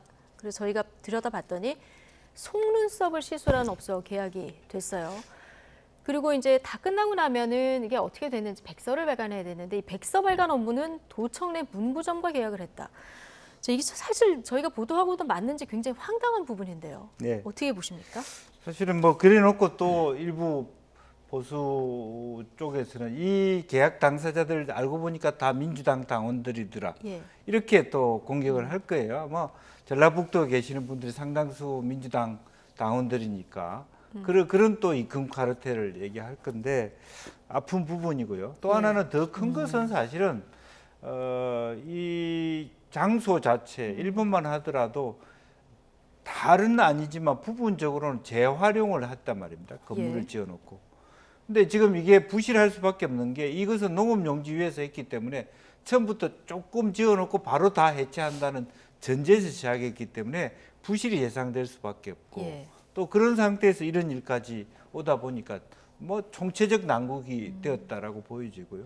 또 실제적으로 보니까 뭐 인건비는 상당히 많은 예산 앉아가지고 준비한답시고 뭐 총총히 뭐 받아먹는 그런 것들은 많이 있는데 체크는 거의 되지 않았다라고 하는 부분이고 구체적인 역할 분담도 없고 또 누가 발주를 했고 누가 책임지고 하는 부분도 명확하지 않아서 실제로 보면은 뭐 그 조직위가 전반적으로 큰 사업을 한 건 제껴놓고 전북도가 한 작은 한 부분에 대해서 체크하고 있는 거 아닌가 그런 어떤 의구심도 들거든요. 예. 다만 이 세 개 부분만 하더라도 정말 어처구니 없는 그리고 실제로 우리 지방의 행정이 이 정도밖에 안 되나 하는 그런 생각도 듭니다. 그러니까 저희 YTN이 취재한 사례가 다는 아니지 않겠습니까? 이게 일부일 수 있고 더 취재를 하다 보면은 정말 파장이 만만치 않을 수 있을 것 같은데 지금 뭐 어느 정권 탓이냐 이거보다 누가 책임이 네. 더 있고 어떻게 이걸 책임지고 다시는 이런 일이 안 일어나도록 해야 되는 이 부분인데 어떻게 해야 된다고 보십니까? 감사원 감사 결과를 예. 이제 우리가 확인해야 될 것 같고요. 외국의 사례를 보면은 잘된 일도 한 번씩 복기를 해가지고 혹시 잘 됐지만 더 잘할 수는 없었는지 잘된 와중에도 문제가 있었던 건 없었는지를 하는데 이 경우에는 지금 들여다봐야 될 내용이 너무나 많습니다. 근데 지금 의원님이 말씀하셨듯이 백서 발간 업무를 도청 내 문구점에서 했다는 거 보니까는 이게 전북도와 관련된 예. 그 문제인 것 같은데요. 이 집행위에서의 문제, 그리고 조직위에서의 문제, 그리고 지금 책임 말씀을 해주셨는데 누군가는 책임지는 모습을 적어도 잼버리와 관련해 가지고는 보여줘야 된다. 왜냐하면은 수십 년 전에 고성 잼버리도 우리가 잘했다는 소리를 들은 것으로 기억하지 이런 식으로 정말 완전히 어디다가 내놓고선 자랑할 수 없는 지경까지 이르렀던 건 없고요. 적어도 대한민국 하면은 행사의 대마왕이었습니다. 무슨 행사를 한다 그러면은 너무 잘해서 전 세계에 기감이 되는 나라가 우리나라였는데 어떻게 그 1990년대에 고성 잼버리보다도 못한 21세기 그것도 세계 10위권의 대한민국에서의 잼버리를 이렇게 할 수밖에 없느냐. 그리고 돈도 얼마나 많이 들였습니까? 뭐 1,000억이 넘게 들이고 또 여기에 대한 부수 효과가 6천억이다라고 그 얼마나 많은 광고를 했습니까? 그런데 그런 이야기가 무색할 정도의 이런 상황이 나왔으면 K-팝 스타들에 의해서 마지막에 축제가 됐다 하는 것에서 끝나서는 절대로 안 되는 것이 이번 잼버리입니다. 네. 우리 국민들도 올 여름 정말 당황하셨을 텐데 책임 소재는 꼭 밝히고 넘어갈 만한 사안이다. 이렇게 진단을 해주셨습니다. 자, 다음 주제입니다. 지난 정권에서 1조 원대 환매 중단 사태를 일으킨 라인펀드 사건이 지금 다시 주목받고 있습니다. 금감원이 추가 조사를 했고 그 결과를 발표했는데요. 특혜성 환매를 받았다는 그 대상에 다선 의원이 포함된 것으로 알려졌는데요. 그 보도 이후에 지목된 김상희 전 국회부의장 오늘 발끈했습니다. 이 얘기 먼저 듣고 오시죠. 검찰 출신 대통령 측근을 금감원장에 앉힌 이유가 바로 이것입니까? 금감원을 이용한 권력 남용이자 짜맞추기식 허위사실 유포이고 명예훼손입니다. 1시간 동안 제 집무실에서 이복현 금감원장을 면담했습니다. 이 면담한 자리에서 제가 그야말로 노발대발 금감원장에 강력하게 항의했습니다. 금감원장은 저에게 송구스럽다. 여러모로 송구스럽다. 제가 기억하기로는 한 5번 정도는 그렇게 얘기한 것 같습니다. 네. 오늘 금감원장과 면담을 한 뒤에 김상희 의원이 저렇게 기자들 앞에서 얘기를 한 건데요. 일단 그 지금 금감원하고 김상희 의원하고 지금 사과를 한 5번 정도 했다고 하는데 금감원하고 얘기가 좀 달라요. 그렇습니다. 금감원은 금감원장이 김상희 의원실에 간 건 맞다. 네. 그러나 사과한 적은 없다. 이렇게 얘기를 하고 있고요. 그래서 기본적으로는 뭐 지금 뭐 이것이 중요한 것이 아니라 과연 자기 돈이 돌려받은 그 과정 자체가 얼마나 형평성에 맞는가라고 하는 거고요. 예. 또 근본적으로 보면 결과적으로는 그 추미애 장관이 이 금융수사본부를 바로 남부지청을 예. 해체함으로 인해서 라임 사태를 수사 안 하려고 했던 부분이 다시 부활되면서 다시 재개됐는데 예. 그 부분에 따라서는 뭐 민주당 의원 입장에서는 민주당을 잡기 위해서 뭐 이쪽만 겨냥한다라고 할 수 예. 있습니다만은 어쨌든 오늘 여러 가지가 돈을 돌려준 대상자까지가 언론에 나왔습니다. 예. 뭐 농협 또 김부겸 뭐 총리의 자녀 가족들 또 김상희 의원 이렇게 몇 개의 펀드가 이제 2종류의 펀드가 얘기되면서 이렇게 구체적으로 나왔기 때문에 내일이나 모레 가서는 보다 구체적인 이야기들이 나올 수 있을 것 같고요.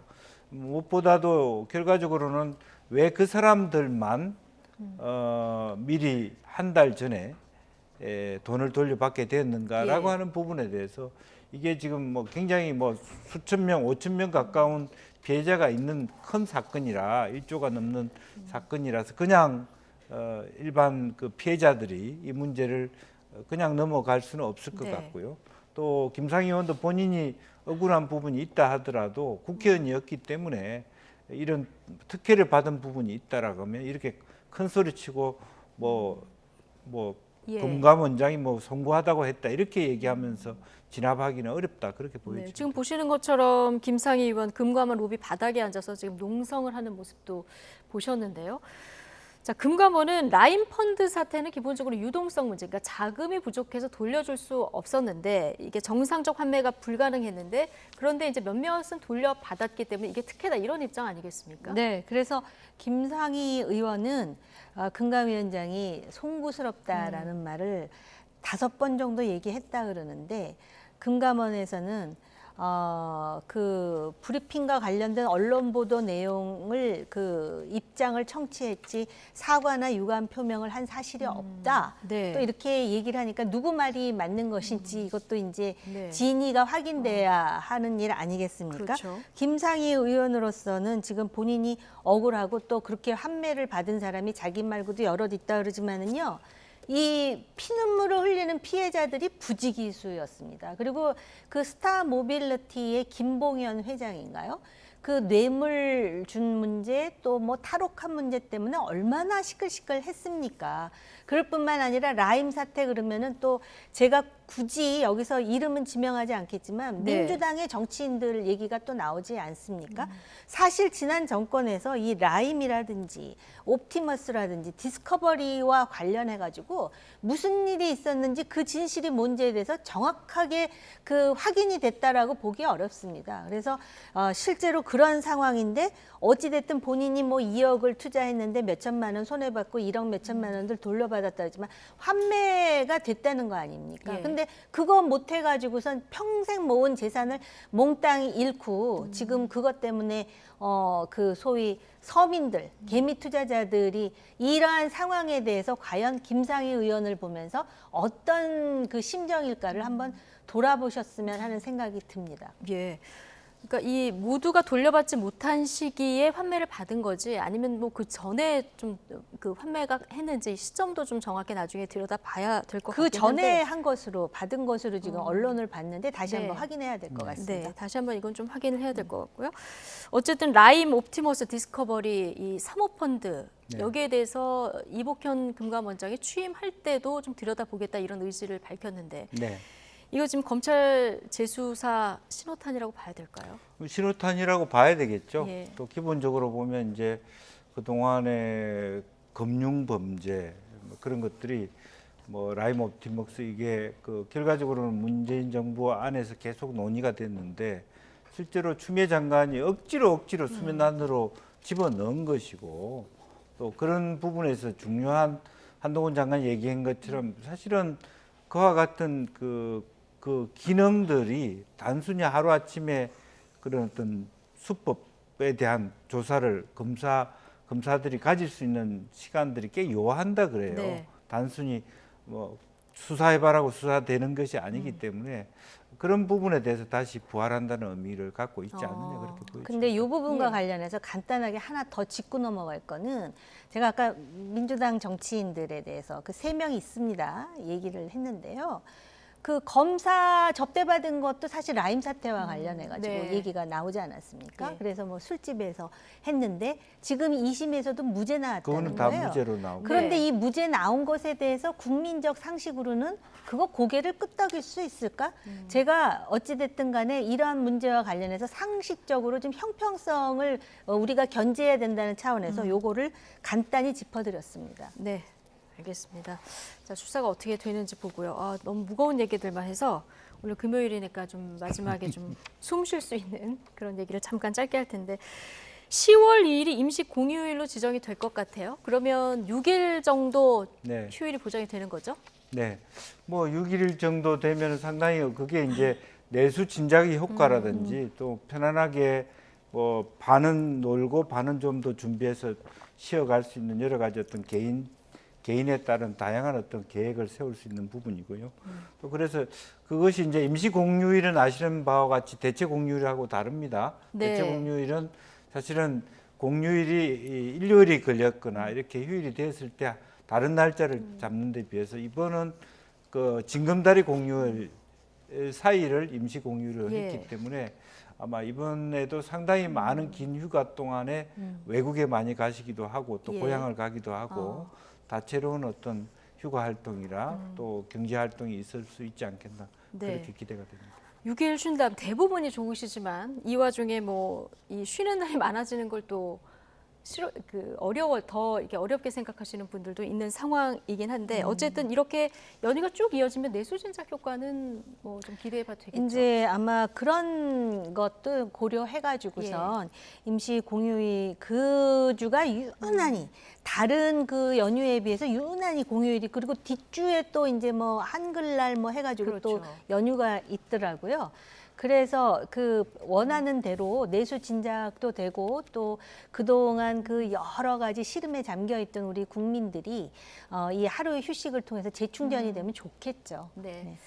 하루 휴식을 통해서 연휴를 좀 보장받아서 쉬면 좀 재충전이 되면 좋겠다. 네. 자, 마지막에는 좀 이렇게 좀 헐렁한 소식으로 전해드렸습니다. 정호김, 김영주 전직위원 두 분과 함께했습니다. 고맙습니다.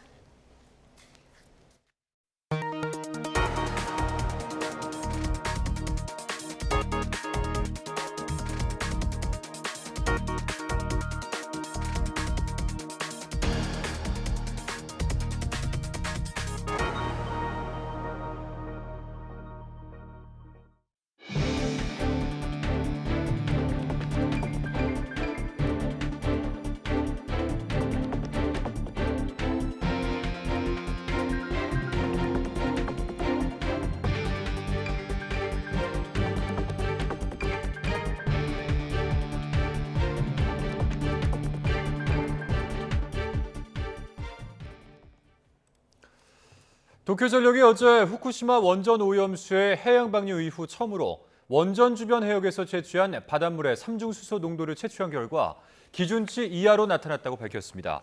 도쿄전력은 원전에서 3km 이내 10곳에서 모니터링을 한 결과 방류 정지 판단 기준인 리터당 700베크럴 이하로 나타났다고 발표했습니다.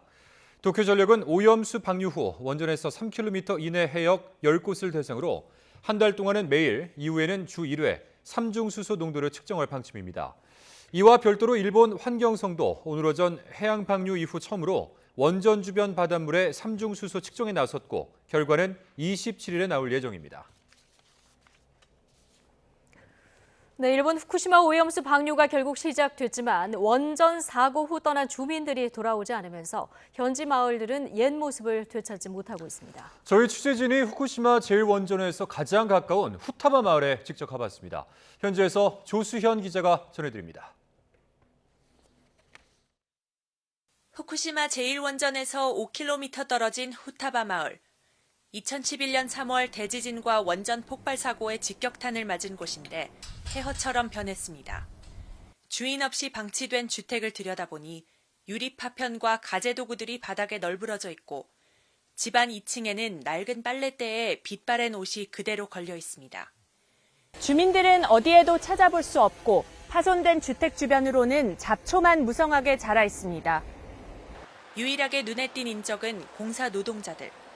어떤 작업을 하고 있는지 물어보니 주택 해체 공사라고 합니다. 이곳에 살던 주민들의 보상 문제 등이 결정된 주택을 중심으로 해체가 이루어지고 있는 것으로 보입니다. そうです。申請出てる方は解体していくような感じになって、まだまだかかるのかな。 후타바 마을은 일본 정부가 원전 사고 직후 방사능 오염 문제 때문에 귀환 곤란 구역으로 지정했던 곳입니다. 지난해 피난 지시가 해제됐지만 주민들이 돌아오지 않고 있어 여전히 스산하고 황량한 모습입니다. 원래는 이 마을의 인구가 3,300여 명이었는데 다시 돌아온 주민은 불과 60여 명. 원전 사고 후 12년 만에 오염수 방류가 시작됐지만 아직 상처가 아물지 않은 후쿠시마가 언제 옛 모습을 되찾을 수 있을지 미지수입니다. 후쿠시마에서 YTN 조수현입니다. 정부는 어제 오후 1시 방류가 시작된 이후 현재까지 방류가 애초 계획대로 안정적으로 진행되고 있으며 이상 상황은 없는 것으로 파악된다고 밝혔습니다. 박구현 국무조정실 국무 1차장은 오늘 정부 서울청사 오염수 1일 브리핑에서 우리 정부는 도쿄전력 등이 제공하는 실시간 데이터와 외교 규제 당국 간 이중의 한 라인 등을 통해서 방류 상황을 점검 중이라며 이같이 말했습니다. 박 차장은 어제 오염수 방류를 전후해 도쿄전력과 국제원자력기구, 한국원자력안전기술원이 각각 방류 모니터링 정보를 담은 홈페이지 운영을 시작했다고 덧붙였습니다. 원전 오염수 배출이 시작되자 중국에서도 소금 사재기 현상이 나타났습니다. 식품뿐만 아니라 일본산 화장품과 유아용품 등으로 불매운동이 확산될 조짐도 보이고 있습니다. 베이징 강정규 특파원이 현장 취재했습니다. 소금 사러 온 발길이 몰려 긴 줄이 섰습니다. 날개 돋친 듯 팔려나가는 소금. 판매대는 순식간에 텅 비었습니다. 한 알음씩 쓸어 담는 것도 모자라 상자나 포대로 나르기도 합니다. 1인당 5개씩 판매 제한에 나선 가게도 나왔습니다. 怕这个水污染以后都被盐给污染了这个东西，走盐的地方。 베이징에 있는 대형마트에 직접 가봤습니다. 네, 오늘 아침에 이 소금 판매대에 물건을 새로 채워놨었다고 하는데 지금은 모두 다 팔리고 한 봉지밖에 남지 않았습니다. 今天到的货已经卖完了，看明天会不会到货。明天能补吗? 중국 소금의 87%가 땅에서 캐는 광무렴인데도 당국 차원에서 맹목적 사재기를 자제해달라고 당부할 정도입니다. 我们有信心，也有能力，保证老百姓的用盐需求。 그러나 일본 수산물 전면 수입 금지 조치에 대해서는 단호한 태도입니다. 일본의 철회 요구에 중국은 시장 단속 강화로 응수했습니다. 严禁采购、使用原产地为日本的水产品、加工食品、制作餐食或进行销售。 식품뿐만 아니라 일본산 화장품과 유아용품으로 불매운동이 확산할 조짐도 보입니다. 실제 중국 신문사의 SNS 설문조사에선 응답자의 93%가 일본 화장품을 쓰지 않겠다고 대답했습니다. 베이징에서 YTN 강정규입니다.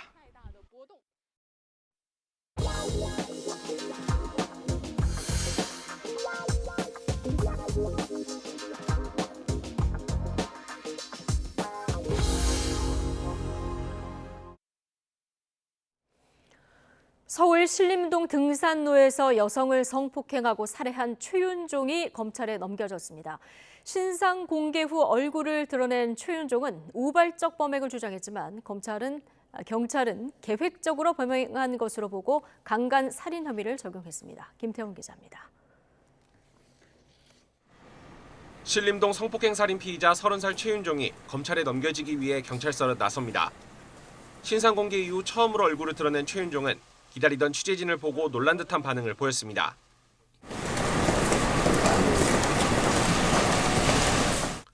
최윤종은 지난 17일 오전 서울 신림동 공원 근처 등산로에서 일면식도 없는 여성을 둔기로 때리고 성폭행한 뒤 살해한 혐의를 받습니다. 경찰 조사에 최윤종은 성폭행하고 싶어서 범행을 저질렀다면서도 고의로 피해자를 살해한 건 아니라고 주장했습니다. 범행 왜 저질렀습니까? 우발적으로 저질렀다고요? 저도 모르죠. 처음부터 살해하려고 한 겁니까? 그건 아니에요. 하지만 경찰은 최윤종이 적어도 미필적 고의에 의해 살인을 저질렀다고 봤습니다. 휴대전화와 PC로 범행 도구인 너클부터 성폭행과 살인 관련 기사 등을 찾아보는 등 사전에 범행을 계획한 정황이 포착됐습니다. 또 피해자가 질식으로 숨졌다는 국립과학수사연구원 부검 결과와 손으로 피해자 목을 졸랐다는 최윤종 진술 등을 종합하면 숨질 수 있다는 것을 충분히 알았을 거라는 겁니다. 이에 경찰은 실수로 사람을 숨지게 했다는 강간치사가 아닌 사형과 무기징역으로만 처벌하는 강간살인 혐의를 적용했습니다. 이런 가운데 최윤종이 과거 군복무를 하던 지난 2015년 훈련을 받다가 총기를 들고 탈영해 2시간여 만에 붙잡힌 사실도 알려졌습니다. 당시 2등병이던 최윤종은 B급 관심병사였는데 자신이 군대 체질이 아니라는 취지로 진술한 것으로 전해졌습니다. 사건을 넘겨받은 검찰은 전담수사팀을 꾸리고 최윤종의 범행 경위를 꼼꼼하게 밝혀 걸맞은 처벌을 받게 하겠다고 강조했습니다. YTN 김태훈입니다. 서울 번화가인 청량리역 인근에서 흉기 난동을 벌이겠다고 예고했다가 붙잡힌 남성이 구속 상태로 재판에 넘겨졌습니다. 서울 북부지방검찰청은 어제 위계에 의한 공무집행 방해 혐의로 30대 남성 A씨를 구속 기소했습니다. A씨는 지난 8일 밤 9시쯤 서울 동대문구 청량리역 인근에서 흉기로 사람들을 살해하겠다며 112에 신고해 경찰과 소방대원 50여 명을 출동하게 한 혐의를 받습니다. A씨는 경찰 조사에서 관심받고 싶었고 경찰이 얼마나 빨리 출동하는지 실험했다고 진술한 것으로 전해졌습니다. 어려움을 겪고 있는 산모일 경우 익명으로 아이를 낳고 출생 신고를 할 수 있도록 한 보호출산제가 국회 상임위 문턱을 넘었습니다. 태어나자마자 버려지는 아기들을 구하자는 건데요. 오히려 양육 포기를 부추길 수 있다는 반론도 나옵니다. 김혜은 기자입니다. 의료수거함에서 탯줄을 단 남자 아기가 숨진 채 발견됐습니다. 두 아이를 낳은 지 하루 만에 살해한 뒤 시신을 냉장고에 보관했다는 겁니다. 숨진 아이에게 할 말 없습니까? 갓 태어난 아기들이 버려진 사건이 잇따르자 이를 막기 위한 대책도 속도를 내고 있습니다. 병원에서 출생을 알리도록 의무화한 출생통보제가 도입된 데 이어 보호출산제가 국회 소관 상임위를 통과했습니다. 위기에 처한 산모가 병원에서 익명으로 아이를 출산할 수 있고 지방자치단체가 출생신고 뒤 입양 절차를 거치는 제도입니다. 부모가 보호 출산을 선택한 상담 내용을 기록하고 향후 아이가 원하면 공개하도록 했습니다. 현재 병원 밖에서 태어나 출생신고도 되지 않는 이른바 그림자 아이는 그 수조차 어림할 수도 없습니다. 보호출산제는 이런 비극을 막고 필요할 경우 국가가 아이를 보호하자는 취지입니다. 내가 이 아이를 낳는 게 나의 인생에 큰 영향을 미치지 않을 수 있어라는 생각을 가져야 적어도 이 아이를 안전하게 출산할 수 있는 공간으로 올 거고 그래야 이 아이가 국가가 보호할 수 있는 어떤 영역화로 들어오는 거잖아요. 하지만 보호출산제가 오히려 양육 포기를 부추길 것이란 우려도 여전합니다. 따라서 미혼모가 아이를 낳고 키울 수 있는 사회적 지원 체계를 강화해야 한다는 지적입니다. 분들이 아이를 잘 양육할 수 있는 어떤 사후 관찰이나 지원이나 정서적 지지 같은 것들이 지역사회에서 전혀 제대로 잘 이루어지지가 않는다라는 거죠. 여야 합의로 국회 상임위 문턱을 넘은 보호출산제는 국회 법제사법위원회와 본회의를 거쳐 시행될 예정입니다. YTN 김혜은입니다. 과거 대장동 실무자를 몰랐다고 말해 선거법을 위반한 혐의로 기소된 더불어민주당 이재명 대표의 재판에서 김문기 씨를 아느냐는 질문은 앵커가 즉흥적으로 물어본 거라는 증언이 나왔습니다. 2021년 이 대표가 출연했던 SBS 프로그램 관계자 A씨는 오늘 서울중앙지방법원에서 열린 이 대표 재판에 증인으로 나와 이같이 말했습니다. A씨는 시장 재직 때 김문기 전 성남도시개발공사 개발 1처장을 알았느냐는 당시 앵커의 질문은 사전 질문지나 대본에는 없었다며 이 대표도 즉흥적으로 답한 거라고 밝혔습니다. 다만 A씨는 방송 대본엔 김 씨 사망에 대한 입장을 묻는 내용은 있었다며 출연 전날 김 씨가 숨지자 질문을 만들었다고 설명했습니다. 김용 전 민주연구원 부원장은 자신의 재판에서 불거진 위증 의혹을 수사하는 검찰을 겨냥해 민주당 이재명 대표 구속영장을 위해 비열한 술책을 벌이고 있다고 반발했습니다. 김 전 부원장은 입장문을 내고 검찰이 이 대표 구속영장을 위해 사법방해나 위증 프레임을 씌우고 있다며 짜맞추기식 수사는 국기문란범죄라고 주장했습니다. 이어 검찰이 위증이라 지목한 재작년 5월 3일 경기도 상권진흥원 방문 일정은 자신의 불법 정치자금 수수 시점을 검찰이 4월로 특정한 때 처음 전해 들었던 거라 애초 크게 관심을 두지도 않았다고 밝혔습니다. 이에 대해서 검찰은 적법하게 진행한 수사 절차를 김 전 원장이 국기문란으로 왜곡한다면서 유감을 표했습니다. 서울중앙지방검찰청은 입장문을 내고 이번 수사는 김 전 부원장 측 증인의 진술이 객관적인 증거와 명백히 배치되는 점이 확인돼 진행한 거라고 밝혔습니다. 수사 과정에서 다수 인물이 조직적으로 위증에 가담한 정황과 물적 증거까지 위조한 사실이 파악됐다며 사법 질서를 교란하는 중대 범죄로 규정했습니다. 더불어민주당 이재명 대표가 일각에서 제기되고 있는 이선 후퇴론을 일축하면서 내년 총선 승리를 위해서 완주하겠다는 뜻을 밝혔습니다. 당 안팎의 거취 표명 압박에 이 대표가 직접 입을 연 건 처음인데요. 최근 일고 있는 옥중 공천 논란을 의식한 발언이란 해석도 나옵니다. 박기환 기자입니다. 이재명 대표가 이선으로 물러난 뒤 친명 성향의 새 대표를 세워 총선을 치를 것이란 이른바 10월 사태론. 추석 이후에 10월 달에 퇴진할 거로 이재명 대표가 이미 생각을 하고 있고 그래서 K 의원을 당대표로 밀겠다. 그리고 지금 40명의 의원을 다 지금 하나의 뜻으로 모았다. 논란 한 달 만에 이 대표가 직접 입장을 내놨습니다. 이 대표의 대답은 여전히 당대표는 자신이고 내년 총선까지도 대표직을 유지할 것이라는 확신과 자신감이었습니다. 그렇게 하기를 바라는 특히 여당이 그럴 것이고요. 제가 78%라고 하는 역사에 없는 압도적 지지로 당대표가 됐고 지금도 그 지지는 유지되는 정도를 넘어서서 더 강화되는데 자신이 자리를 지켜야 지지자들이 결집할 수 있고 그 힘으로 총선에서 이기는 게 자신의 사명이라는 겁니다. 지지자들과 당원들이 실망하거나 흩어지지 않게 해서 투표하게 하고 그걸 통해서 내년 총선을 어떻게든지 반드시 이긴다. 내년 총선에는 민주당뿐 아니라 자신의 정치적 생명도 걸려있는 만큼 뭐든 하겠다는 그간 입장과는 다소 결이 다르다는 해석도 나왔습니다. 이에 따라 최근 일고 있는 옥중공천 논란에 더 불이 붙을 공산도 커졌습니다. 앞으로 있을 찌모를 검찰의 영장 청구 등에도 이 대표의 총선 완주 의지가 더 확고해졌다는 평가도 가능하기 때문입니다.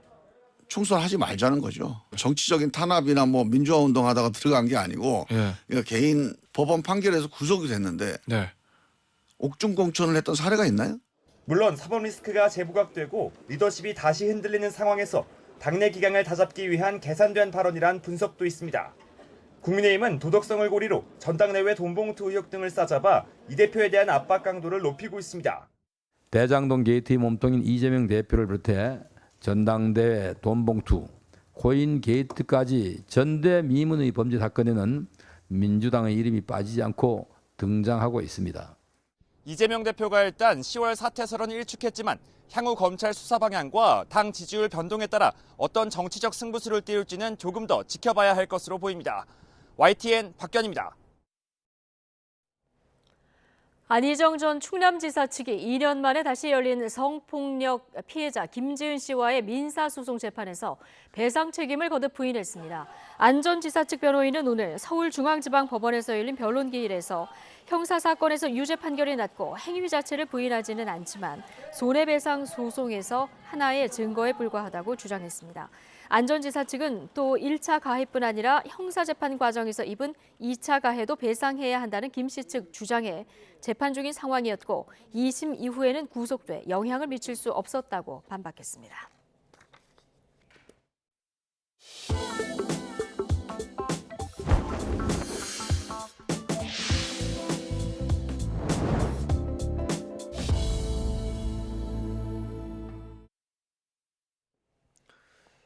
금융감독원이 대규모 환매 중단 사태를 일으켰던 라임 사태 등을 전면 재검사해 현직 국회의원 등 유력 인사에 대한 특혜성 환매를 적발했다고 밝혔습니다.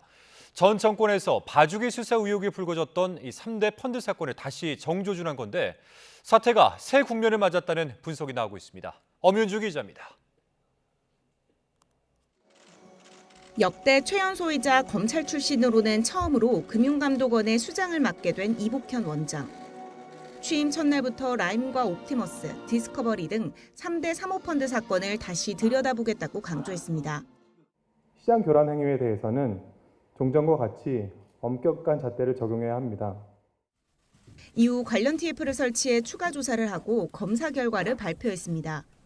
먼저 라임 운용사가 대규모 환매 중단을 선언하기 직전 유력 인사들에게 특혜성 환매를 한 사실을 적발했습니다. 일반 투자자들이 돈을 찾아가지 못하던 시기 현직 국회의원과 중앙회, 한 상장사에 미리 돈을 돌려줬다는 겁니다. 다른 펀드 자금 125억 원과 운용사 고유 자금을 이용하여 일부 투자자들에게 특혜성 환매를 해줌으로써 동 4개 펀드 투자자의 손실을 다른 펀드 투자자에게 전가하였습니다. 또 라임펀드가 투자한 5개 회사가 해외 리조트 인수에 자금을 유용하는 등 2천억 원 규모의 횡령 혐의를 밝혀내 자금이 흘러간 곳을 검찰에 통보했습니다. 금감원은 이와 함께 옵티머스와 디스커버리의 부정행위도 적발했다고 밝혔습니다. 투자 대가로 공공기관 간부에게 금품을 주고 그 자녀를 관계사에 취업시켰고 전직 임원이 투자자를 속이고 부정거래를 공모한 데다 펀드 돌려막기와 직원들의 미공개 정보 이용, 횡령 혐의도 파악했다고 설명했습니다. 당사자로 거론된 국회의원은 금감원이 정치적 의도를 갖고 라임 사태 피해자를 이용하고 있다고 강하게 반발했습니다. 이번 발표는 명백히 민주당을 흠집내려는 정치적 의도를 포함하고 있습니다. 금감원이 내년 총선을 겨냥해 라임 사태 피해자들의 분노와 피눈물을 정치적으로 악의적으로 이용하고 있는 것입니다. 하지만 이렇듯 이미 3대 펀드 사건에 대해 금융당국 조사와 검찰 재수사가 사실상 시작된 만큼 파장이 정관계 로비 의혹으로 번질 수 있다는 관측이 나오고 있습니다. YTN 엄윤주입니다. 지난해 경기도 평택에 있는 제빵 공장에서 20대 노동자가 기계에 끼어 숨진 사고와 관련해 검찰이 SPL 강동석 대표 등 4명을 재판에 넘겼습니다.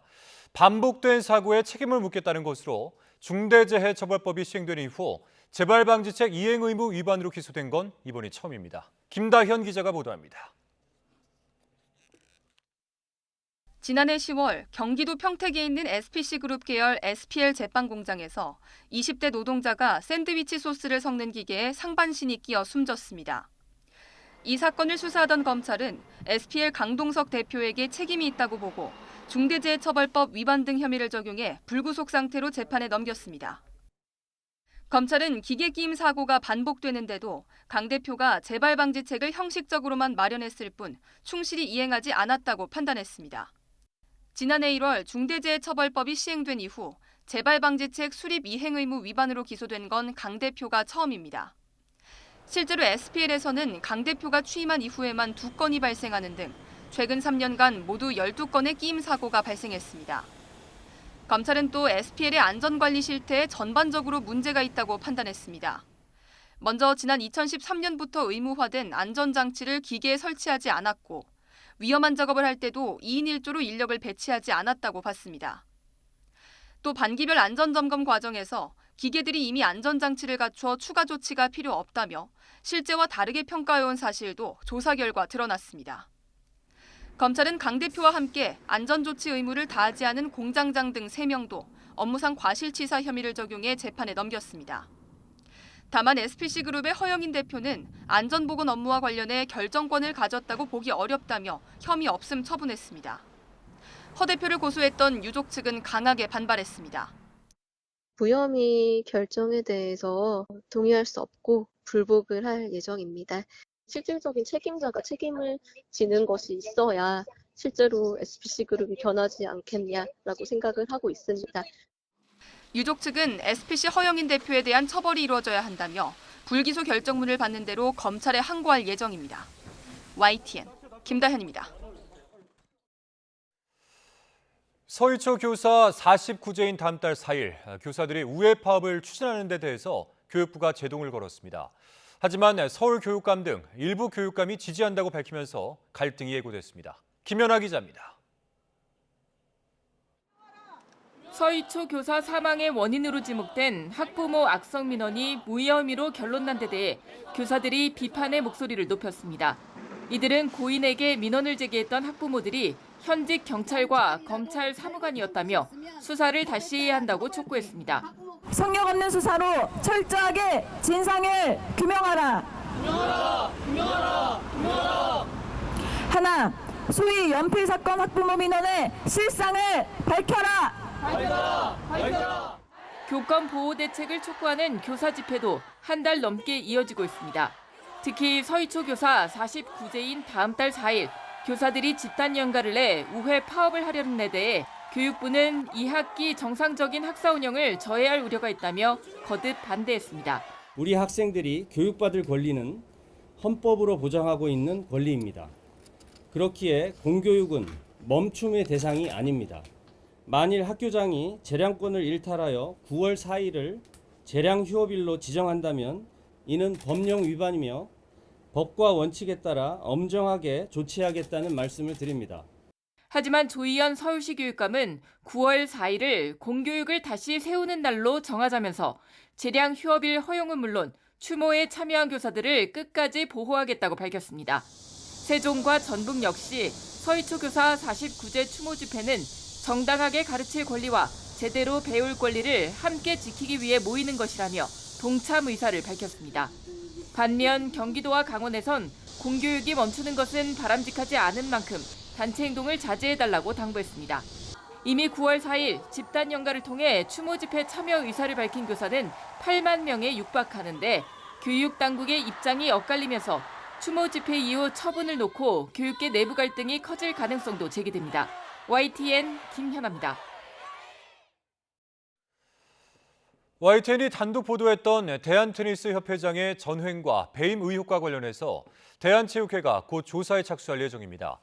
대한체육회는 YTN 보도 이후 대한테니스협회에 해명 자료를 요청해 받은 결과 의심스럽고 해소되지 않은 의혹이 다수 발견됐다며 자체 검사를 시행할지 경찰 수사를 확대할지를 검토 중입니다.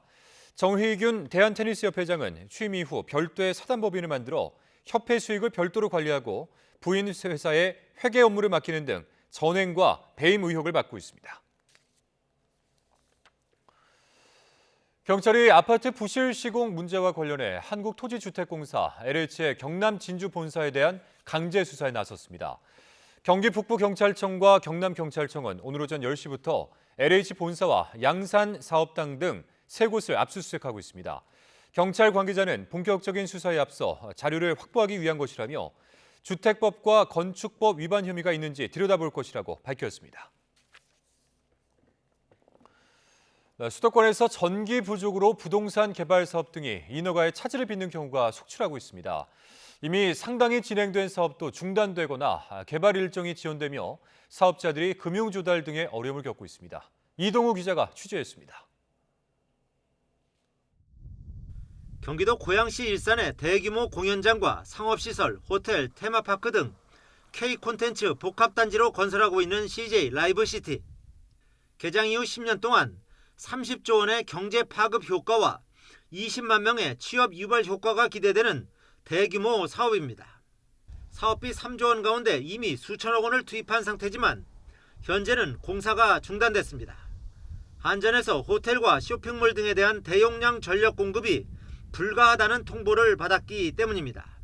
한전에서 올해 2월에 저희가 신청했던 그 사업 부지에서 사업 운영 시에 필요한 전력이 예정대로 공급하기 어렵다, 공급 불가라는 공문이 왔고요. 한전은 동해안에서 경기도 가평까지 이어지는 송전선로 완공이 2021년에서 2025년으로 지연되는 등 천문학적인 적자 때문에 전력망 구축에 어려움을 겪고 있습니다. 저희 변전소나 이쪽의 용량이 포화 상태라 그거를 이제 증설을 하고 이러는 일정들이 있어서 CJ가 원하는 그 일정에는 딱 맞춰주기가 지금 좀 어려운 상태고, 비슷한 이유로 근처 킨텍스 제3전시장 신설 사업도 전력 공급 유예 통보를 받은 뒤 한전과 대책을 협의하고 있습니다. 이곳뿐 아니라 인천 송도와 경기도 곳곳 부동산 개발 사업장에서 전기가 부족해 개발 사업 인허가가 나지 않고 있습니다. 수도권에 전기가 많이 소요되는 데이터 센터가 몰린 데다 대규모 반도체 클러스터까지 들어설 예정이어서 한전의 전기 공급 용량이 한계에 이르렀기 때문입니다. 한전의 수도권 전력난 때문에 부동산 개발 사업 인허가가 반려가 됐습니다.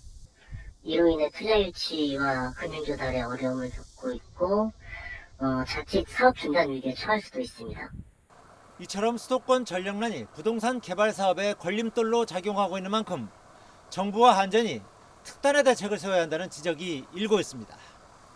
YTN 이동호입니다. 현대자동차 노동조합이 올해 임금과 단체 협상 교섭 결렬을 이유로 파업 찬반 투표를 벌인 결과 찬성 가결됐다고 밝혔습니다. 현대차 노조가 전체 조합원 44,538명을 대상으로 투표를 진행한 결과 투표율 97%에 찬성 91.7%, 반대 8.2%로 나타났습니다. 이번 투표는 현대차 노조 창립 이래 처음으로 모바일 전자투표 방식으로 진행됐으며 역대 가장 높은 투표율을 기록했습니다. 노조는 오는 30일 중앙쟁의대책위원회 회의를 열고 파업 방향을 논의할 예정입니다. 다음 소식입니다. 새만금 잼버리 운영이 얼마나 주먹구구식으로 이루어졌는지를 파헤치는 YTN의 연속 보도, 오늘은 두 번째 순서입니다. 잼버리 준비부터 운영까지 그 내용을 총정리하고 또 잘잘못을 기록할 백서 발간 업무를 어디에서 맡고 있었을까요? 취재 결과 전라북도청에 입점한 문구점이 사실상 총괄하는 것으로 파악됐습니다. 박광열 기자의 단독 보도입니다. 불편한 상황은 이제 있는 거고, 그래서 이 불편을 어떻게 하면 최소화할 건가 그런 고민을. 80년대 수준 화장실에 진흙탕 야영장과 벌레떼 창궐까지 우려했던 일이 여지없이 벌어진 새만금 잼버리. YTN은 이처럼 대회 기간 드러난 문제점과 부실했던 준비 과정 등 모든 상황을 담을 백서 제작 업체를 찾아가 봤습니다. 등록된 주소는 다름 아닌 전북도청. 청사 지하에 입점한 문구점이 백서 기획부터 구성, 촬영까지 발간 업무 전반을 맡은 겁니다. 이 계약은 대회 개막을 불과 한 달 남짓 앞두고 부랴부랴 이루어졌습니다. 급해가지고 저들한테 연락이 온 건 사실이고요. 작가랑 모여가지고 그 기획 구성이랑 다 해놨고요. 예. 일자별로 사진을 다 찍어놓고. 업체 측은 문구점을 운영하는 건 맞지만 다른 경험도 많다고 자신했습니다. 코로나가 한창일 땐 도청에서 마스크 구하기가 어렵다는 얘기를 듣고 구해준 적도 있다고 말했습니다. 의료기기 판매업도 있고 다 있어요. 근데 어떤 자격 요건이 필요해가지고 그런 것들은 아니었거든요. 조직위 담당자는 시간이 촉박한 상황에서 입찰을 진행할 경우 검증에 어려움을 겪을 것 같아 관련 경험이 있고 입소문이 난 해당 업체를 선택한 거라고 해명했습니다. 잼버리 유치 백서 제작에도 문구점 측이 참여했다는 겁니다. 저는 이제 처음 이런 일을 맡은 상황이었고, 저는 급한데 자격이 안 되는 분들도 일단 신청하고 본다 이거예요. 하지만 대규모 국제 행사의 백서 제작마저 얼렁뚱땅 맡겼다는 비난을 피하긴 어려워 보입니다.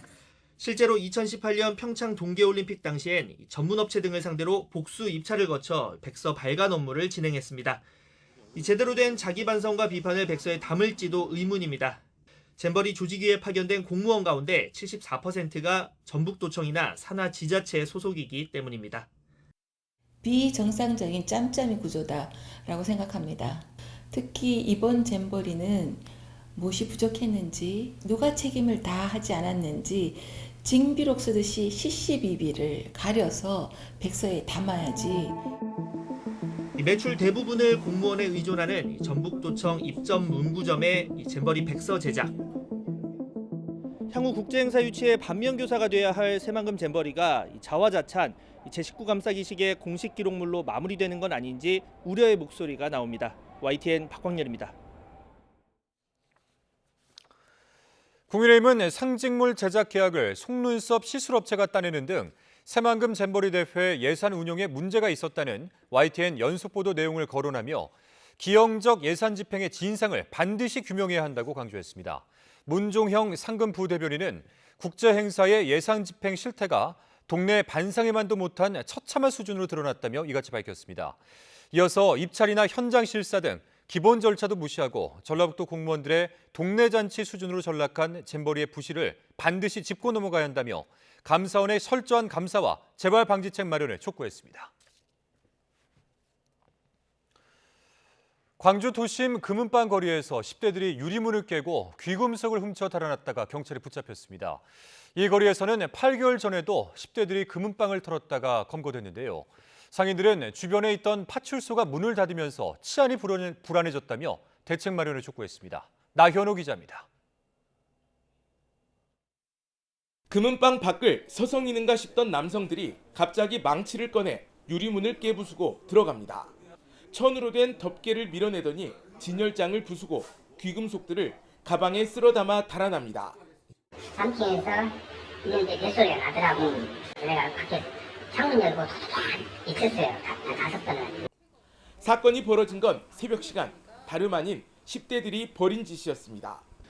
10대들이 금은방에 침입해 귀금속을 훔쳐 달아나는 데는 불과 40여 초밖에 걸리지 않았습니다.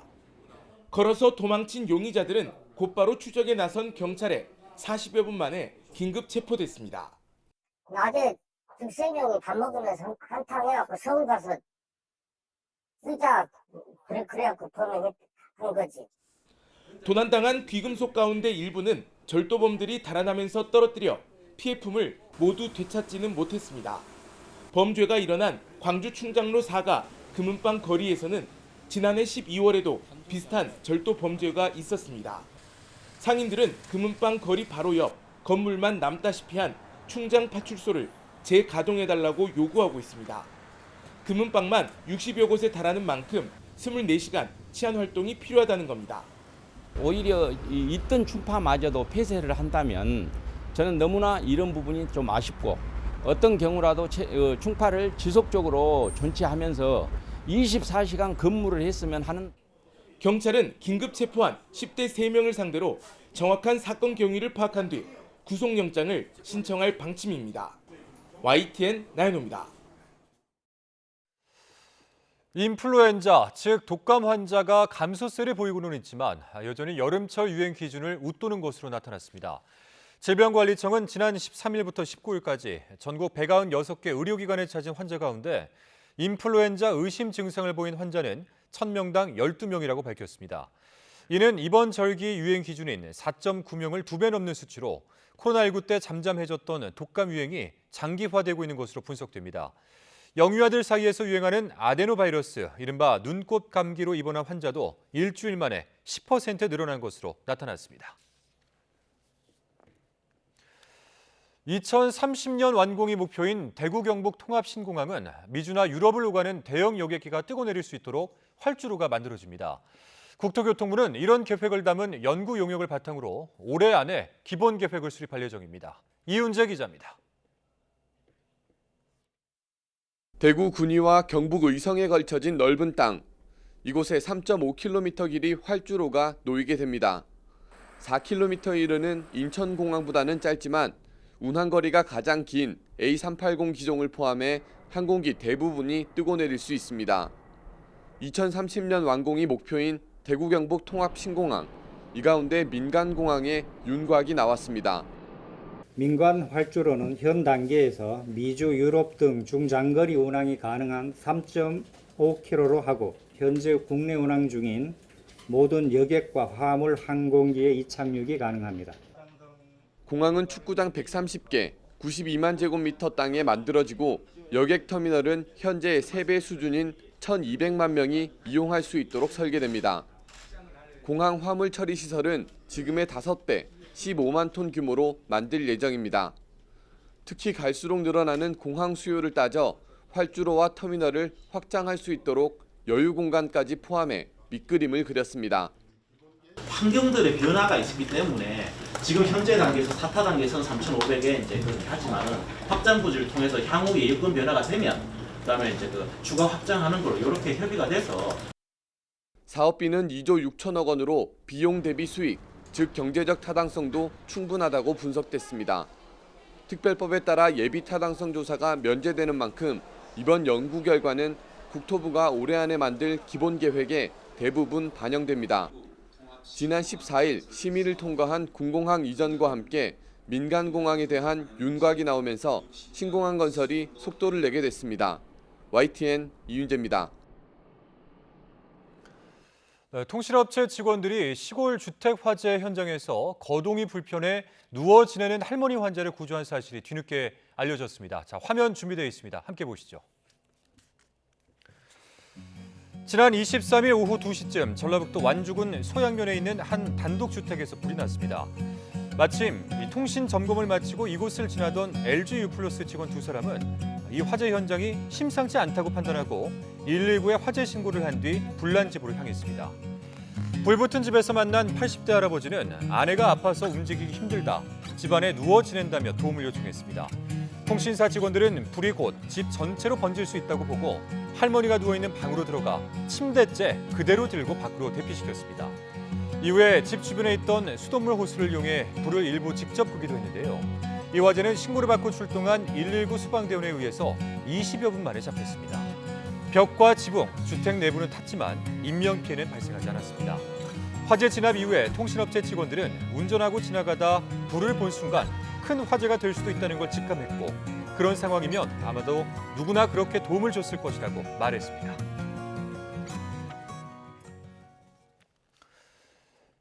문화재청이 도난 문화재로 분류되는 국보급 문화유산 훈민정음 해례본 상주본을 반환해달라고 소장자에게 거듭 요청했습니다. 문화재청은 지난 21일 훈민정음 해례본 상주본을 소장한 것으로 알려진 베이키 씨에게 상주본을 조속히 반환해 줄 것을 촉구하는 공문을 발송했습니다. 문화재청이 배 씨에게 반환 요청 공문을 보낸 것은 지난 2017년 첫 공문을 보낸 이후에 18번째입니다. 문화재청은 공문에서 상주본의 소유권은 국가에 있으니 12월 20일까지 자진해서 반환하거나 반환 의사를 밝히라고 요구한 것으로 전해졌습니다. 러시아 크렘린궁은 프리고진 죽음의 배후에 크렘린궁이 있다는 서방의 추측에 대해서 완전한 거짓말이라고 일축했습니다. 드미트리 페스코프 크렘린궁 대변인은 프리고진 사망 배후에 대한 기자들의 질문에 이같이 주장했습니다. 페스코프 대변인은 또한 현재로선 수사가 진행 중이며 밝힐 수 있는 팩트가 거의 없다면서 결과가 나오면 공개할 것이라고 설명했습니다. 이어서 푸틴 대통령이 최근 프리고진과 만난 적은 없으며 이번 사건과 관련해 모든 필요한 수사기법을 동원할 것을 지시했다고 전했습니다.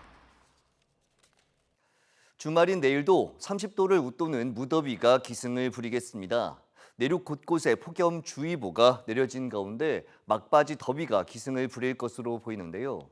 우선 아침에는 서울 기온이 23도, 대전 21도, 광주 21도, 부산 24도로 오늘보다 1, 2도가량 낮아지겠습니다.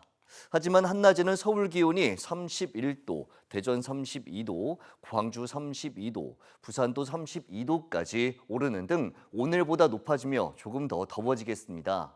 무더운 날씨에 건강 잃지 않도록 각별히 주의해 주시기 바랍니다.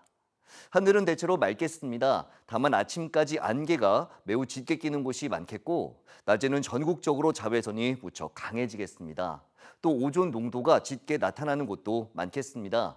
외출하시는 분들은 이 점도 염두에 두시기 바랍니다. 휴일인 모레도 무더위가 이어지는 가운데 영남과 전남 남해안, 제주도에 비가 오겠고 다음 주 초반에는 전국에 비가 내릴 전망입니다. 날씨 정보였습니다. 금요일 뉴스나이트 마치겠습니다. 함께해 주신 여러분 고맙습니다.